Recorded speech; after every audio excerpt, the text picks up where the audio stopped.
Hi എല്ലാവർക്കും വേരന്ത റൈസിൻ്റെ RRB NTPC exam സീരീസിലേക്ക് സ്വാഗതം.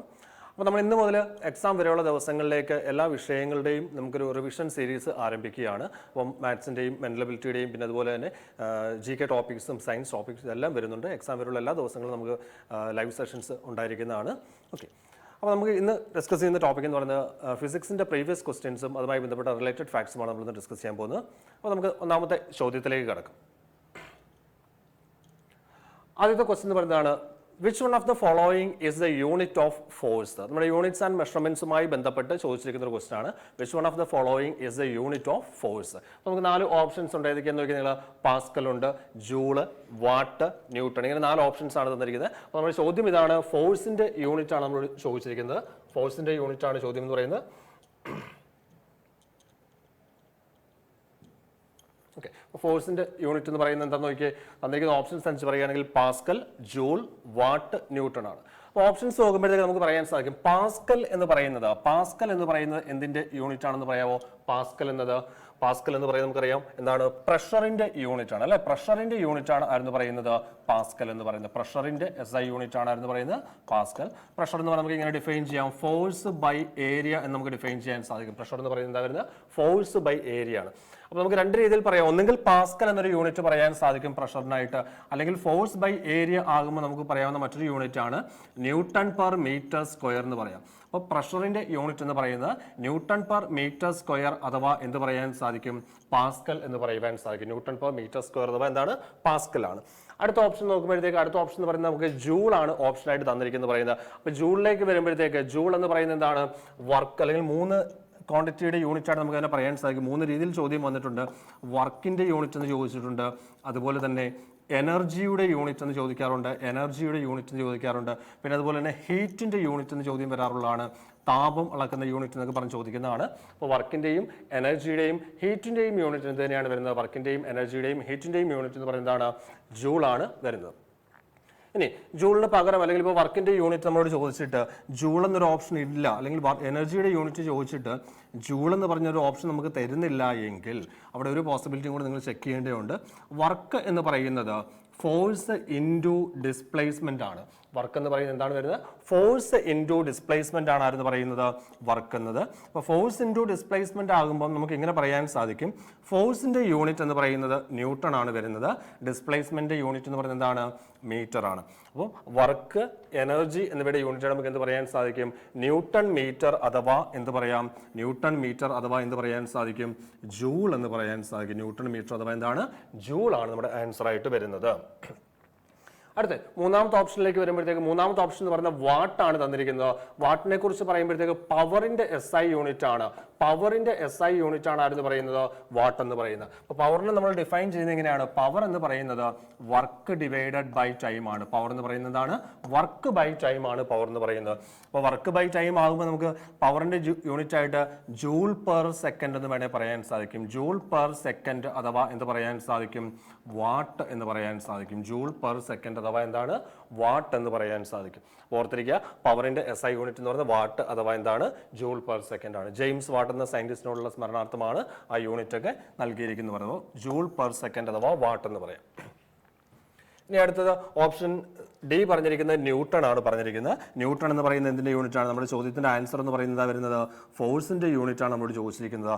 ഫോഴ്സിന്റെ SI യൂണിറ്റ് എന്ന് പറയുന്നത് എന്ത് പറയാൻ സാധിക്കും, ഫോഴ്സിന്റെ യൂണിറ്റ് എന്ന് പറയുന്നത് ന്യൂട്ടൺ എന്ന് പറയാം. ഇനി ന്യൂട്ടൺ നല്ല നമുക്ക് അതിന്റെ ഡെറിവേറ്റീവ് യൂണിറ്റ് പറയുകയാണെങ്കിൽ ന്യൂട്ടന്റെ സെക്കൻഡ് ലോ അനുസരിച്ച് നമുക്ക് ഫോഴ്സിനെ മാസ് ഇൻറ്റു ആക്സലറേഷൻ എന്ന് ഡിഫൈൻ ചെയ്യാൻ സാധിക്കും. ഫോഴ്സ് എന്ന് പറയുന്നത് എന്താ വരുന്നത്, മാസ് ഇൻറ്റു ആക്സലറേഷൻ ആണ് ഫോഴ്സ് എന്ന് പറയുന്നത്. അപ്പോൾ മാസ് ഇൻറ്റു ആക്സലറേഷൻ ആകുമ്പോഴത്തേക്ക് നമുക്ക് അവിടുന്ന് യൂണിറ്റ് ആയിട്ട് ഇങ്ങനെ വേണേലും പറയാൻ സാധിക്കും, kilogram metre per second square എന്ന് വേണേലും പറയാം. അപ്പോൾ ഫോഴ്സിന്റെ യൂണിറ്റ് ആയിട്ട് എന്ത് പഠിക്കുക, ന്യൂട്ടൺ അഥവാ എന്ത് പറയാൻ സാധിക്കും, kilogram metre per second square ആണ് ഫോഴ്സിന്റെ യൂണിറ്റ് എന്ന് പറയുന്നത്. Kilogram metre per second square ആണ് ഫോഴ്സിന്റെ യൂണിറ്റ് എന്ന് പറയുന്നത്. ഓക്കെ, അപ്പോൾ ആ ഒരു 4 ഓപ്ഷൻസും അതുമായിട്ട് കണക്ട് ഉള്ള കാര്യങ്ങളെല്ലാം ക്ലിയർ ആണെന്ന് വിചാരിക്കുകയാണ്. അപ്പോൾ നമ്മുടെ ചോദ്യം ഇതായിരുന്നു, ഫോഴ്സിന്റെ യൂണിറ്റ് എന്നാണ് ചോദിച്ചിരിക്കുന്നത്. ഫോഴ്സിന്റെ യൂണിറ്റ് എന്ന് പറയാൻ സാധിക്കും, ഫോഴ്സിന്റെ യൂണിറ്റ് എന്ന് പറയുന്നത് എന്ത് പറയാൻ സാധിക്കും, ന്യൂട്ടൺ ആണ് നമ്മുടെ ആൻസർ ആയിട്ട് വരുന്നത്. അപ്പോൾ ബാക്കി 3 ഓപ്ഷൻസും അതുമായിട്ട് അല്ലെങ്കിൽ അതിന്റെ കറസ്പോണ്ടിങ് ക്വാണ്ടിറ്റീസും അതുമായിട്ട് ബന്ധപ്പെട്ടതിൻ്റെ ഡിറൈവ്ഡ് യൂണിറ്റ്സ് നമ്മൾ പറഞ്ഞിട്ടുണ്ട്. നോക്കിയേ, പാസ്കൽ എന്ന് പറയുന്ന എന്തായിരുന്നു, പ്രഷറിന്റെ യൂണിറ്റ് ആണ്. അപ്പോൾ പ്രഷറിന്റെ യൂണിറ്റ് ആയിട്ട് പാസ്കൽ പറയാം, അതല്ലെങ്കിൽ എന്ത് പറയാൻ സാധിക്കും, ന്യൂട്ടൺ പെർ മീറ്റർ സ്ക്വയർ പറയാം. പിന്നെ അതുപോലെ പറഞ്ഞത് വർക്ക് എനർജി ഹീറ്റ് ആണ് പറഞ്ഞത്, യൂണിറ്റ് ആയിട്ട് ജൂൾ പറയാം, അല്ലെങ്കിൽ എന്താണ്, ന്യൂട്ടൺ മീറ്റർ എന്ന് പറയാൻ സാധിക്കും. പിന്നെ പവറിനെ കുറിച്ചാണ് പറഞ്ഞത്. പവർ എന്ന് പറയുന്ന വർക്ക് ബൈ ടൈം ആണ്. അപ്പോൾ ജൂൾ പെർ സെക്കൻഡ് അല്ലെങ്കിൽ എന്ത് പറയാം, പവറിന്റെ യൂണിറ്റ് ആയിട്ട് വാട്ടാണ് പവറിന്റെ യൂണിറ്റ് ആയിട്ട് വരുന്നതെന്ന് പറയുന്നത് അല്ലേ. അപ്പോൾ നമുക്ക് അടുത്ത ക്വസ്റ്റ്യനിലേക്ക് നമ്മൾ കടക്കുകയാണ്, അടുത്ത ചോദ്യത്തിലേക്ക് കടക്കുകയാണ്. അടുത്ത ക്വസ്റ്റ്യൻ എന്താണ്, the tendency of undisturbed objects to stay at rest. The tendency of undisturbed objects to stay at rest or to keep moving with same velocity is called dash. അതായത് ഒരു വസ്തുവിന്, ഒരു ഒബ്ജക്റ്റിന് സ്വയം അതിൻ്റെ അവസ്ഥയ്ക്ക് മാറ്റം വരുത്തുവാനുള്ള കഴിവില്ലായ്മയെ അല്ലെങ്കിൽ ആ ഒരു ഇന്നബിലിറ്റിയെ നമ്മൾ വിളിക്കുന്ന പേരാണ് എന്ത്, മൊമെന്റം എന്ന് പറയും. ജഡത്വം എന്ന് പറയും, അഥവാ ഇനേർഷ്യ എന്ന് പറയും. ഒരു വസ്തുവിന് സ്വയം അതിൻ്റെ അവസ്ഥയ്ക്ക് മാറ്റം വരുത്തുവാനുള്ളത്, ഇപ്പം മോഷനിലിരിക്കുന്ന ഒബ്ജക്റ്റ് ആണെങ്കിൽ അതിന് സ്വയം ആ ഒരു മോഷൻ അവസ്ഥയ്ക്ക് മാറ്റം വരുത്തുവാനുള്ള കഴിവില്ലായ്മ, അല്ലെങ്കിൽ റെസ്റ്റിലിരിക്കുന്ന ഒരു ഒബ്ജക്റ്റ് ആണെങ്കിൽ ആ ഒരു റെസ്റ്റ് എന്ന അവസ്ഥയ്ക്ക് മാറ്റം വരുത്തുവാനുള്ള ഒരു ഇന്നബിലിറ്റിയെ നമ്മൾ വിളിക്കുന്ന പേരാണ് എന്ത്, ഇനേർഷ്യ എന്ന് പറയും. ഇനേർഷ്യ മൊമെന്റം എന്താണെന്ന് ഞാൻ പുറകെ പറയാം. അപ്പം അത് നമ്മൾ വിളിക്കുന്ന പേരാണ് എന്ത്, ഇനേർഷ്യ ആണ് വരുന്നത്. അപ്പോൾ ഈ ഇനേർഷ്യയെ നമുക്ക് 3 ടൈപ്പായിട്ട് ക്ലാസിഫൈ ചെയ്യാൻ സാധിക്കും. ഇനേർഷ്യ എന്ന് പറയുന്ന 3 ടൈപ്പ് ഉണ്ട്. ഇനേർഷ്യ ഓഫ് മോഷൻ ഉണ്ട്, അതുപോലെ തന്നെ ഇനേർഷ്യ ഓഫ് റെസ്റ്റ് ഉണ്ട്, ഇനേർഷ്യ ഓഫ് ഡയറക്ഷൻ ഉണ്ട്. അപ്പോൾ ഈ 3 ടൈപ്പിനും പ്രാക്ടിക്കൽ സിറ്റുവേഷൻസ് അല്ലെങ്കിൽ എക്സാമ്പിൾസ് പലപ്പോഴും ക്വസ്റ്റ്യൻ ചോദിക്കുന്നതാണ്. അപ്പം ഒരു ചലിച്ചുകൊണ്ടിരിക്കുന്ന അല്ലെങ്കിൽ മൂവ് ചെയ്തുകൊണ്ടിരിക്കുന്ന ഒരു ഒബ്ജക്റ്റ് ആ ഒരു മോഷനിൽ തന്നെ കണ്ടിന്യൂ ചെയ്യാനുള്ള ഒരു ടെൻഡൻസി കാണിക്കാറുണ്ട്. ആ ഒരു ടെൻഡൻസിയെ നമ്മൾ വിളിക്കുന്ന പേരാണ് എന്താ, ഇനേർഷ്യ ഓഫ് മോഷൻ എന്ന് പറയും. എക്സാമ്പിൾ പറഞ്ഞു കഴിഞ്ഞാൽ, ഇപ്പോൾ ഒരു മൂവ് ചെയ്തുകൊണ്ടിരിക്കുന്ന ഒരു ബസ് സഡൻ ആയിട്ട് ബ്രേക്ക് ചെയ്യുമ്പോഴത്തേക്ക് അതിലുള്ള പാസഞ്ചേഴ്സ് മുമ്പിലേക്ക് വീഴുവാൻ പോകാറുണ്ട്. അപ്പോൾ അല്ലെങ്കിൽ ആ ഒരു സിറ്റുവേഷൻ എന്ന് പറയുന്നത് എന്തിന് എക്സാമ്പിളായിട്ട് നമുക്ക് പറയാൻ സാധിക്കുന്നതാണ്, ഇനേർഷ്യ ഓഫ് മോഷന് എക്സാമ്പിളാണ്. അതുപോലെ പറയുകയാണെങ്കിൽ, നിർത്തിയിട്ടിരിക്കുന്ന ഒരു ബസ് സഡൻ ആയിട്ട് സ്റ്റാർട്ട് ചെയ്ത് മൂവ് ചെയ്യുമ്പോൾ അതിൽ നിൽക്കുന്ന അല്ലെങ്കിൽ ഇരിക്കുന്ന പാസഞ്ചേഴ്സ് പുറകിലേക്ക് ആയുന്നുണ്ട്. അപ്പോൾ അത് ഇനേർഷ്യ ഓഫ് റെസ്റ്റിന് എക്സാമ്പിളാണ്. പിന്നെ അതുപോലെ ഇനേർഷ്യ ഓഫ് റെസ്റ്റ് പറയുകയാണെങ്കിൽ, നമ്മൾ ക്യാരം കോയിൻസ് നമ്മൾ സ്ട്രൈക്കർ ഉപയോഗിച്ച് അടിക്കുമ്പോഴത്തേക്ക് താഴെയുള്ളൊരു കോയിൻ മാത്രം പോവുകയും ബാക്കി കോയിൻസിൽ അതുപോലെ തന്നെ നിൽക്കുകയും ചെയ്യുന്ന അതും ഇനേർഷ്യ ഓഫ് റെസ്റ്റിന് എക്സാമ്പിളായിട്ട് പറയാവുന്നതാണ്. പിന്നെ അതുപോലെ ഇനേർഷ്യ ഓഫ് ഡയറക്ഷനെ കുറിച്ച് പറഞ്ഞു കഴിഞ്ഞാൽ, ഇനേർഷ്യ ഓഫ് ഡയറക്ഷൻ ഒരു എക്സാമ്പിൾ പറഞ്ഞു കഴിഞ്ഞാൽ, ഇപ്പോൾ നമ്മളൊരു കയറിൽ അല്ലെങ്കിൽ ഒരു നൂറിൽ ഒരു കല്ല് കെട്ടി കറക്കുകയാണ്. ഈ കയറ് പൊട്ടിക്കഴിഞ്ഞാൽ ഈ കല്ല് എന്ത് ചെയ്യുന്നു, ടാൻജൻഷ്യലി ഔട്ട്വേർഡായിട്ട് പുറത്തേക്ക് തെറിച്ച് പോവുകയാണ് ചെയ്യുന്നത്. അപ്പോൾ ആ സിറ്റുവേഷൻ എന്ന് പറയുന്നത് എന്താണ്, ഇനേർഷ്യ ഓഫ് ഡയറക്ഷൻ എക്സാമ്പിളാണ്. പിന്നെ അതുപോലെ നമ്മുടെ വണ്ടിയുടെ വീലിൽ നിന്ന്, ഇപ്പോൾ ചെളിയിലൊക്കെ വണ്ടി ഇറങ്ങുമ്പോഴത്തേക്ക് വണ്ടിയുടെ വീല് കറങ്ങുമ്പോഴത്തേക്ക് വീലിൽ നിന്നും ചെളി തെറിക്കുന്ന ഡയറക്ഷൻ എന്ന് പറയാം. അതും എന്തൊരു എക്സാമ്പിളായിട്ട് നമുക്ക് എടുക്കാമെന്നാണ് ഇനേർഷ്യ ഓഫ് ഡയറക്ഷൻ എക്സാമ്പിളായിട്ട് വരുന്നത്. ഓക്കെ, അപ്പോൾ നമ്മുടെ ചോദ്യത്തിലേക്ക് വരുമ്പോൾ, the tendency of undisturbed objects to stay at rest or keep moving with same velocity is called, എന്ന് പറയാൻ സാധിക്കും നമുക്ക്. ആൻസർ എന്ന് പറയുന്നത് എന്താ വരുന്നത്, ഇനേർഷ്യ ആണ് വരുന്നത് അല്ലേ, ഇനേർഷ്യ. അപ്പോൾ ഈ ഇനേർഷ്യ എന്ന് പറയുന്ന കാര്യം എന്തിനെ ഡിപ്പെൻഡ് ചെയ്യുന്നു ചോദിച്ചു കഴിഞ്ഞാൽ, ഒരു ഒബ്ജക്റ്റിന്റെ ഇനേർഷ്യ അതിന്റെ മാസിനെ ഡിപ്പെൻഡ് ചെയ്താണ് ഇരിക്കുന്നത്. ഇനേർഷ്യ എന്ന് പറയുന്നത് എന്തിനെ ആശ്രയിക്കുന്ന പറഞ്ഞത്, മാസിനെ ഡിപ്പെൻഡ് ചെയ്യുന്നുണ്ട്. അപ്പം മാസും ഇനേർഷ്യയും തമ്മിലുള്ള ബന്ധം എന്താണെന്ന് ചോദിച്ചു കഴിഞ്ഞാൽ, മാസ് കൂടുതലുള്ള ഒബ്ജക്റ്റിനെ സംബന്ധിച്ച് പറയുമ്പോൾ അവയുടെ ജഡത്വം അല്ലെങ്കിൽ അവയുടെ ഇനേർഷ്യ എന്ന് പറയുന്നത് എന്തായിരിക്കും, കൂടുതലായിരിക്കും. അപ്പോൾ മാസ് കൂടുമ്പോൾ എന്തായിരിക്കും, ഇനേർഷ്യ എന്ന് പറയുന്നത് കൂടുതലായിരിക്കും അല്ലെങ്കിൽ ആ വസ്തുവിന്റെ ഇനേർഷ്യ അല്ലെങ്കിൽ ജഡത്വം എന്ന് പറയുന്നത് എന്തായിരിക്കും, കൂടുതലായിരിക്കും. വെലോസിറ്റി നമുക്കറിയാം. വെലോസിറ്റി എന്ന് പറയുന്നത് എന്താണ്, ഡിസ്പ്ലേസ്മെന്റ് ഡിവൈഡഡ് ബൈ ടൈം ആണ് അല്ലെ. യൂണിറ്റ് ടൈമിൽ സംഭവിക്കുന്ന ഡിസ്പ്ലേസ്മെന്റ് ആണ് പറയുന്നത് വെലോസിറ്റി എന്ന് പറയുന്നത്. മൊമെന്റം എന്ന് പറയുന്നത് സിമ്പൽ പി ആണ് വരുന്നത്. 2 കൂട്ടം കാര്യങ്ങളുടെ പ്രോഡക്റ്റ് ആയിട്ട് നമുക്ക് ഡിഫൈൻ ചെയ്യാൻ സാധിക്കും. മാസിന്റെയും വെലോസിറ്റിയുടെയും പ്രോഡക്റ്റ് ആണ് ആരെന്ന് പറയുന്നത്, മൊമെന്റം എന്ന് പറയുന്നത്. അപ്പോൾ മാസിന്റെയും വെലോസിറ്റിയുടെയും പ്രോഡക്റ്റ് ആകുമ്പോഴത്തേക്ക് നമുക്ക് മൊമെന്റത്തിന്റെ യൂണിറ്റ് ആയിട്ട് എന്ത് പറയാൻ സാധിക്കും, കിലോഗ്രാം മീറ്റർ പെർ സെക്കൻഡ് എന്ന് പറയാം. മൊമെന്റത്തിന്റെ യൂണിറ്റ് എന്ന് പറയുന്നത് എന്താ വരുന്നത്, കിലോഗ്രാം മീറ്റർ പെർ സെക്കൻഡ് ആണ് മൊമെന്റത്തിന്റെ യൂണിറ്റ് എന്ന് പറയുന്നത്. ഫോഴ്സിനെ കുറിച്ച് നമ്മൾ പറഞ്ഞു, ഫോഴ്സിന്റെ മാത്തമാറ്റിക്കൽ ഡെഫിനേഷൻ എന്ന് പറയുന്നത് സെക്കൻഡ് ലോ, ന്യൂട്ടൺസ് സെക്കൻഡ് ലോയിൽ നിന്ന് നമുക്ക് ഫോഴ്സിന്റെ ക്വാണ്ടിറ്റേറ്റീവ് ഡെഫിനേഷൻ നമുക്ക് ലഭിക്കുന്നതാണ്. F is equal to എന്ത് പറയാൻ സാധിക്കും, ma എന്ന് പറയുവാൻ സാധിക്കും. Force is equal to mass into acceleration ആണ്. അപ്പം ഇനേർഷ്യ എന്ത് ഫാക്ടറിനെ ഡിപ്പെൻഡ് ചെയ്യുന്ന പറഞ്ഞത്, മാസിനെ ഡിപ്പെൻഡ് ചെയ്യുമെന്ന് പറഞ്ഞു. മാസിനെ ഡിപ്പെൻഡ് ചെയ്താണ് എന്തിരിക്കുന്നത്, ഒരു ഒബ്ജക്റ്റിന്റെ ഇനേർഷ്യ എന്ന് പറയുന്നത്. അപ്പോൾ മാസ് കൂടുതലുള്ള ഒബ്ജക്റ്റുകളെ സംബന്ധിച്ച് പറയുമ്പോഴത്തേക്ക് അതിന്റെ ഇനേർഷ്യ എന്ന് പറയുന്നതായിരിക്കും കൂടുതലായിരിക്കും. ഫോർ എക്സാമ്പിൾ പറഞ്ഞു, ഒരു ക്രിക്കറ്റ് ബോളും അതുപോലെ തന്നെ നമുക്കൊരു അല്ലെങ്കിൽ ഒരു സൈക്കിളും ഒരു കാറുമുണ്ട്, ഒരു സൈക്കിളും കാറുമുണ്ട്. ഇതിനെ കമ്പയർ ചെയ്യുമ്പോഴത്തേക്ക് ഇതിന് ഇനേഷ്യ കൂടുതൽ എന്ന് പറയുന്ന ആർക്കായിരിക്കും? കാറിനായിരിക്കും. അല്ലെങ്കിൽ മാസ് കൂടിയ ഒബ്ജക്റ്റ് അവിടെ ആരാണോ അയാൾക്കായിരിക്കും എന്ത് കൂടുതൽ എന്ന് പറയുന്നത്? ഇനേഷ്യ കൂടുതലായിരിക്കും എന്ന് പറയുന്നത്. ഓക്കെ, അപ്പോൾ നമുക്കിനി അടുത്ത ചോദ്യത്തിലേക്ക് കിടക്കുകയാണ്. ഇപ്പൊ നമ്മൾ പറഞ്ഞ അതേ കാര്യത്തെ ബേസ് ചെയ്തുകൊണ്ട് വന്നിരിക്കുന്ന ഒരു ചോദ്യമാണ് which one of the following has maximum ഇനേഷ്യ. താഴെ തന്നിരിക്കുന്ന ഓപ്ഷൻ അനുസരിച്ച് ഇനേഷ്യ ഏറ്റവും കൂടിയ ആൾ ആരെന്നാണ് ചോദ്യം. ഇനേഷ്യ ഏറ്റവും കൂടുതൽ ആർക്കെന്നാണ് ചോദ്യം. അപ്പോൾ ഓപ്ഷൻ നിങ്ങൾ നോക്കിയേ, an atom, 1 rupee coin, A molecule, A cricket ball. അപ്പം ഇനേഷ്യ എന്ന് പറയുന്നത് എന്തിനെ ഡിപ്പെൻഡ് ചെയ്യുന്ന നമ്മൾ പഠിച്ചത്? മാസിനെ ഡിപ്പെൻഡ് ചെയ്യുന്നതാണ് പഠിച്ചത് അല്ലേ. അപ്പോൾ മാസ് കൂടുതലുള്ള ഒബ്ജക്ട്സിന് അല്ലെങ്കിൽ മാസ് കൂടുതലുള്ള ഒബ്ജക്റ്റിന് എന്തായിരിക്കും? ഇനേഷ്യ കൂടുതലായിരിക്കും. ഈ തന്നിരിക്കുന്ന ഓപ്ഷൻ അനുസരിച്ച് ഇവിടെ മാസ് കൂടുതൽ ആർക്കാന്ന് നോക്കി? ആറ്റത്തിനാണോ, 1 rupee കോയിനാണോ, മോളിക്യൂളിനാണോ, ക്രിക്കറ്റ് ബോളിനാണോ വരുന്നത്? അപ്പോൾ തന്നിരിക്കുന്ന ഈ 4 ഓപ്ഷൻ അനുസരിച്ച് പറഞ്ഞു കഴിഞ്ഞാൽ ഇവിടെ മാസ് കൂടിയ ആളെന്ന് പറയുന്ന ആരാ വരുന്നത്? നമ്മുടെ ക്രിക്കറ്റ് ബോളിനാണ് മാസ് കൂടുതൽ എന്ന് പറയുന്നത്. അപ്പോൾ നമുക്ക് അവിടെ നിന്ന് പറയാൻ സാധിക്കും ഇനേഷ്യ മാക്സിമം എന്ന് പറയുന്ന ആർക്ക് പറയാൻ സാധിക്കും? ഈ ഒരു സിറ്റുവേഷൻ നമുക്ക് പറയാം ക്രിക്കറ്റ് ബോൾ ആണ് ആൻസർ ആയിട്ട് വരുന്നത്. അടുത്ത ക്വസ്റ്റ്യനിലേക്ക് കിടക്കുകയാണ് കേട്ടോ. അടുത്തൊരു ന്യൂമറിക്കൽ പ്രോബ്ലം ആണ് വന്നിരിക്കുന്നത്. A body of mass 4 kilogram accelerates from 15 meter per second to 25 meter per second in 5 minutes due to the application of a force. That calculate the magnitude of this force. അപ്പോൾ force എത്രയെന്ന് calculate ചെയ്യാനാണ് പറഞ്ഞിരിക്കുന്നത്. അപ്പോൾ നിങ്ങൾ നോക്കിയേ എന്തൊക്കെ കാര്യങ്ങൾ ക്വസ്റ്റ്യനിൽ ഉണ്ടെന്ന് നോക്കിയേ. മാസ് തന്നിട്ടുണ്ട്. അപ്പോൾ മാസ് എന്ന് പറയുന്നത് എത്രയാണെന്നാണ് പറഞ്ഞിരിക്കുന്നത്? 4 കിലോഗ്രാം എന്ന് പറഞ്ഞിട്ടുണ്ട്. ആ ഒബ്ജക്റ്റിന്റെ മാസ് എന്ന് പറയുന്നത് എത്രയാണ്? 4 കിലോഗ്രാം ആണ് മാസ് എന്ന് പറയുന്നത്.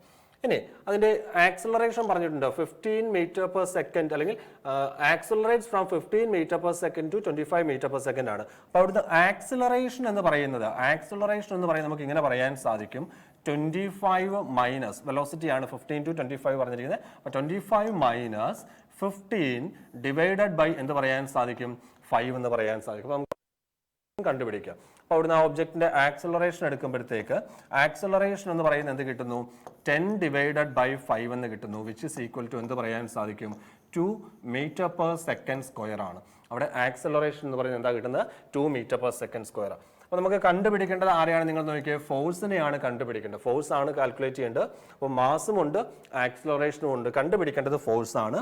അപ്പോൾ മാസും ആക്സിലറേഷനും വെച്ച് നമുക്ക് ഫോഴ്സിന്റെ എക്സ്പ്രഷൻ എഴുതുമ്പോഴത്തേക്ക് force equal to mass into എന്ത് പറയാം? ആക്സിലറേഷൻ എന്ന് പറയാൻ സാധിക്കും. അപ്പോൾ മാസ് ഇൻറ്റു ആക്സിലറേഷൻ ആവുമ്പോൾ മാസ് ഇവിടെ 4 കിലോഗ്രാം ആണ്, ആക്സിലറേഷൻ നമുക്ക് കിട്ടി 2 എന്ന് കിട്ടി. അപ്പോൾ 4 into 2 എന്ന് പറയുമ്പോഴത്തേക്ക് എന്ത് കിട്ടുന്നു? 8 എന്ന് കിട്ടുന്നു. ഫോഴ്സിന്റെ യൂണിറ്റ് എന്ന് പറയുന്നത് എന്ത് പറയാം? ന്യൂട്ടൺ എന്ന് പറയാം. അതല്ലെങ്കിൽ എന്ത് പറയാൻ സാധിക്കും? Kilogram metre per second square എന്ന് പറയാം. അപ്പോൾ ഇവിടെ അവർ നമ്മളോട് ന്യൂട്ടണിലാണെന്ന് പറഞ്ഞിട്ടുണ്ട്. ക്വസ്റ്റ്യൻ ബ്രാക്കറ്റ് തന്നിട്ടുണ്ട്, യൂണിറ്റ് ന്യൂട്ടണിൽ തന്നിട്ടുണ്ട്. അപ്പോൾ നമുക്ക് പറയാൻ സാധിക്കും എന്താണ് ആൻസർ വരുന്നത്? 8 ന്യൂട്ടൺ ആണ് റൈറ്റ് ആൻസർ ആയിട്ട് വരുന്നത്. അപ്പോൾ ഇവിടുത്തെ ഫോഴ്സ് എന്ന് പറയുന്നത് എത്രയാണ് കിട്ടുന്നത്? 8 ന്യൂട്ടൺ ആണ് റൈറ്റ് ആൻസർ എന്ന് പറയുന്നത്. അടുത്ത ക്വസ്റ്റ്യൻ, അടുത്തതും ഒരു ന്യൂമറിക്കൽ പ്രോബ്ലം തന്നെയാണ്. What will be the acceleration produced when A force of 21 newton is applied on an object of mass 3 kilogram. അതായത് 3 കിലോഗ്രാം മാസുള്ള ഒരു ഒബ്ജക്റ്റിലേക്ക് 21 ന്യൂട്ടൺ ഫോഴ്സ് അപ്ലൈ ചെയ്യുന്നതിന്റെ ഫലമായിട്ട് ആ ഒബ്ജക്റ്റിനുണ്ടാകുന്ന ആക്സലറേഷൻ എത്രയെന്ന് കണ്ടെത്തുക എന്നാണ് പറഞ്ഞിരിക്കുന്നത്. അപ്പോൾ മാസും ഫോഴ്സും ആക്സലറേഷനും ഒക്കെ തമ്മിൽ കണക്ട് ചെയ്യുന്ന റിലേഷൻ എന്ന് പറയുന്നത് നമ്മൾ നേരത്തെ കണ്ടതാണ്. എഫ് ഇസ് ഈക്വൽ ടു എന്താ വരുന്നത്? MA ആണ്. എഫ് ഇസ് ഈക്വൽ ടു എന്താ വരുന്നത്? MA ആണ്. അപ്പോൾ ഇവിടെ തന്നിരിക്കുന്ന ഡേറ്റ നിങ്ങൾ നോക്കുമ്പോഴത്തേക്ക് ഇവിടെ അപ്ലൈ ചെയ്തിരിക്കുന്ന ഫോഴ്സ് തന്നിട്ടുണ്ട്. എഫ് ഇസ് ഈക്വൽ ടു എത്രയാണ്? 21 ന്യൂട്ടൺ ആണ്. ഫോഴ്സ് എന്ന് പറയുന്നത് എത്രയാണ്? 21 ന്യൂട്ടൺ ആണ്. മാസ് തന്നിട്ടുണ്ട്. മാസ് എന്ന് പറയുന്നത് എത്രയായിരുന്നു? മാസ് എന്ന് പറയുന്നത് 3 കിലോഗ്രാം എന്ന് തന്നിട്ടുണ്ട്. അപ്പോൾ മാസ് 3 കിലോഗ്രാം ആണ്. അപ്പോൾ നമുക്ക് കണ്ടുപിടിക്കേണ്ടതെന്ന് പറയുന്നത് ആക്സിലറേഷൻ ആണ്. അപ്പോൾ ഈക്വേഷൻ നമ്മൾ റീറൈറ്റ് ചെയ്യുമ്പോഴത്തേക്ക് acceleration equal to force divided by എന്ത് പറയാം? ഫോഴ്സ് ഡിവൈഡഡ് ബൈ എന്ത് പറയാം? മാസ് എന്ന് പറയാൻ സാധിക്കും. ഇപ്പോൾ ഈക്വൽ ടു ഫോഴ്സ് എന്ന് പറയുന്നത് 21 ന്യൂട്ടൺ തന്നിട്ടുണ്ട്, ഡിവൈഡഡ് ബൈ മാസ് എന്ന് പറയുന്നത് 3 കിലോഗ്രാം ആണ്. അപ്പോൾ 21 ഡിവൈഡഡ് ബൈ 3 എന്ന് പറയുമ്പോൾ എന്ത് പറയാൻ സാധിക്കും? 7. ആക്സലറേഷൻ ആയതുകൊണ്ട് യൂണിറ്റ് എന്ന് പറയുന്നത് എന്ത് കൊടുക്കുക? മീറ്റർ പെർ സെക്കൻഡ് സ്ക്വയർ ആണ്. മീറ്റർ പെർ സെക്കൻഡ് സ്ക്വയർ ആണ്. ഓക്കെ, അപ്പോൾ 7 മീറ്റർ പെർ സെക്കൻഡ് സ്ക്വയർ ആണ് നമുക്ക് ആൻസർ വരുന്നത്. ഓപ്ഷൻ ബി ആണ് റൈറ്റ് ആൻസർ എന്ന് പറയുന്നത്. 7 മീറ്റർ പെർ സെക്കൻഡ് സ്ക്വയർ ആണ് റൈറ്റ് ആൻസർ എന്ന് പറയുന്നത്. ഓക്കെ, അടുത്ത ചോദ്യത്തിലേക്ക് കടക്കുകയാണ്. What is the SI unit of frequency? What is the SI unit of frequency? തന്നിരിക്കുന്ന 4 ഓപ്ഷൻസ് ആണ് ന്യൂട്ടൺ, വാട്ട്, ഫാരഡ്, ഹെർട്സ്. ഇങ്ങനെ 4 ഓപ്ഷൻസ് ആണ് തന്നിരിക്കുന്നത്. അതിൽ ഫ്രീക്വൻസിയുടെ അല്ലെങ്കിൽ മലയാളത്തിൽ പറഞ്ഞ ആവൃത്തിയുടെ SI യൂണിറ്റ് ആണ് ചോദിച്ചിരിക്കുന്നത്. അപ്പോൾ നമ്മൾ ഫ്രീക്വൻസിയെ ഡിഫൈൻ ചെയ്യുന്നത്, ഫ്രീക്വൻസി എന്ന് പറയുന്നത് എന്താണ്? 1/ടൈം പീരീഡ് ആണ് അല്ലെ. 1/ടൈം ആണ് ആരെന്ന് പറയുന്നത്? ഫ്രീക്വൻസി എന്ന് പറയുന്നത്. അപ്പോൾ 1/ടൈം ആകുമ്പോൾ നമുക്ക് ഇവിടുന്ന് ഒരു യൂണിറ്റിലേക്ക് കൊണ്ടുവരാൻ സാധിക്കും. 1/ടൈം ആകുമ്പോൾ ഇങ്ങനെ പറയാൻ സാധിക്കും, അല്ലെങ്കിൽ സെക്കൻഡ് ഇൻവേഴ്സ് എന്ന് പറയാം. ഫ്രീക്വൻസിയുടെ യൂണിറ്റ് ആയിട്ട് എന്തെടുക്കാം നമുക്ക്? ഫ്രീക്വൻസിയുടെ യൂണിറ്റ് ആയിട്ട് എന്ത് പറയാൻ സാധിക്കും? Second inverse. അപ്പോൾ നോക്കുമ്പോൾ ഓപ്ഷൻ നോക്കുമ്പോഴത്തേക്ക് സെക്കൻഡ് ഇൻവേഴ്സ് എന്ന് പറയുന്ന കാര്യം നമുക്ക് ഓപ്ഷന് കിടപ്പില്ല. ഈ സെക്കൻഡ് ഇൻവേഴ്സ് തന്നെയാണ് ആരെന്ന് പറയുന്നത്? ഹെർട്സ് എന്ന് പറയുന്നത് കേട്ടോ. അപ്പോൾ ഫ്രീക്വൻസിയുടെ യൂണിറ്റ് ആയിട്ട് 2 കാര്യങ്ങൾ പഠിച്ചു വെക്കുക. ഹെർട്സ് അഥവാ എന്ത് പഠിക്കുക? സെക്കൻഡ് ഇൻവേഴ്സ് എന്ന് പഠിക്കുക. ഫ്രീക്വൻസിയുടെ യൂണിറ്റ് എന്ന് പറയുന്നത് ഹെർട്സ് അഥവാ എന്താണ്? സെക്കൻഡ് ഇൻവേഴ്സ് ആണ്. ബാക്കി യൂണിറ്റ് നോക്കാം. ന്യൂട്ടൺ എന്ന് പറയുന്നത് എന്തിന്റെ യൂണിറ്റ് ആയിരുന്നു? നമ്മൾ നേരത്തെ പഠിച്ചു കഴിഞ്ഞാണ്. ന്യൂട്ടൺ എന്ന് പറയുന്നത് എന്തിന്റെയാണ്? ഫോഴ്സിന്റെ യൂണിറ്റ് ആണ്. വാട്ട് എന്ന് പറയുന്നത് എന്തിന്റെ യൂണിറ്റ് ആയിരുന്നു? പവറിന്റെ യൂണിറ്റ് ആണ് വാട്ട് എന്ന് പറയുന്നത്. ഫാരഡ് എന്ന് പറയുന്നത് എന്തിന്റെ ആയിരുന്നു? കപ്പാസിറ്റൻസ് ആണ്. കപ്പാസിറ്റൻസിന്റെ യൂണിറ്റ് ആണ് എന്തെന്ന് പറയുന്നത്? ഫാരഡ് എന്നത്. കപ്പാസിറ്റൻസ് മെഷർ ചെയ്യാൻ ഉപയോഗിക്കുന്ന യൂണിറ്റ് ആണ് ഇത് ഫാരഡ്. മൈക്കിൾ ഫാരഡയോടുള്ള സ്മരണാർത്ഥമാണ് ഫാരഡ് എന്ന യൂണിറ്റ് നൽകിയിരിക്കുന്നത് കേട്ടോ. അടുത്ത ചോദ്യത്തിലേക്ക് നമുക്ക് പോകാം. Momentum is measured as the product of dash.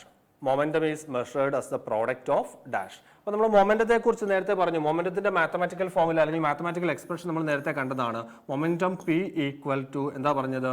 Mass and അല്ലെങ്കിൽ മാസ് ഇൻറ്റു വെലോസിറ്റി ആണ്. അപ്പോൾ മൊമെന്റം എന്ന് പറയുന്നത് 2 കൂട്ടം കാര്യങ്ങളുടെ പ്രോഡക്റ്റ് ആണ്. ആരുടെയൊക്കെയാണ്?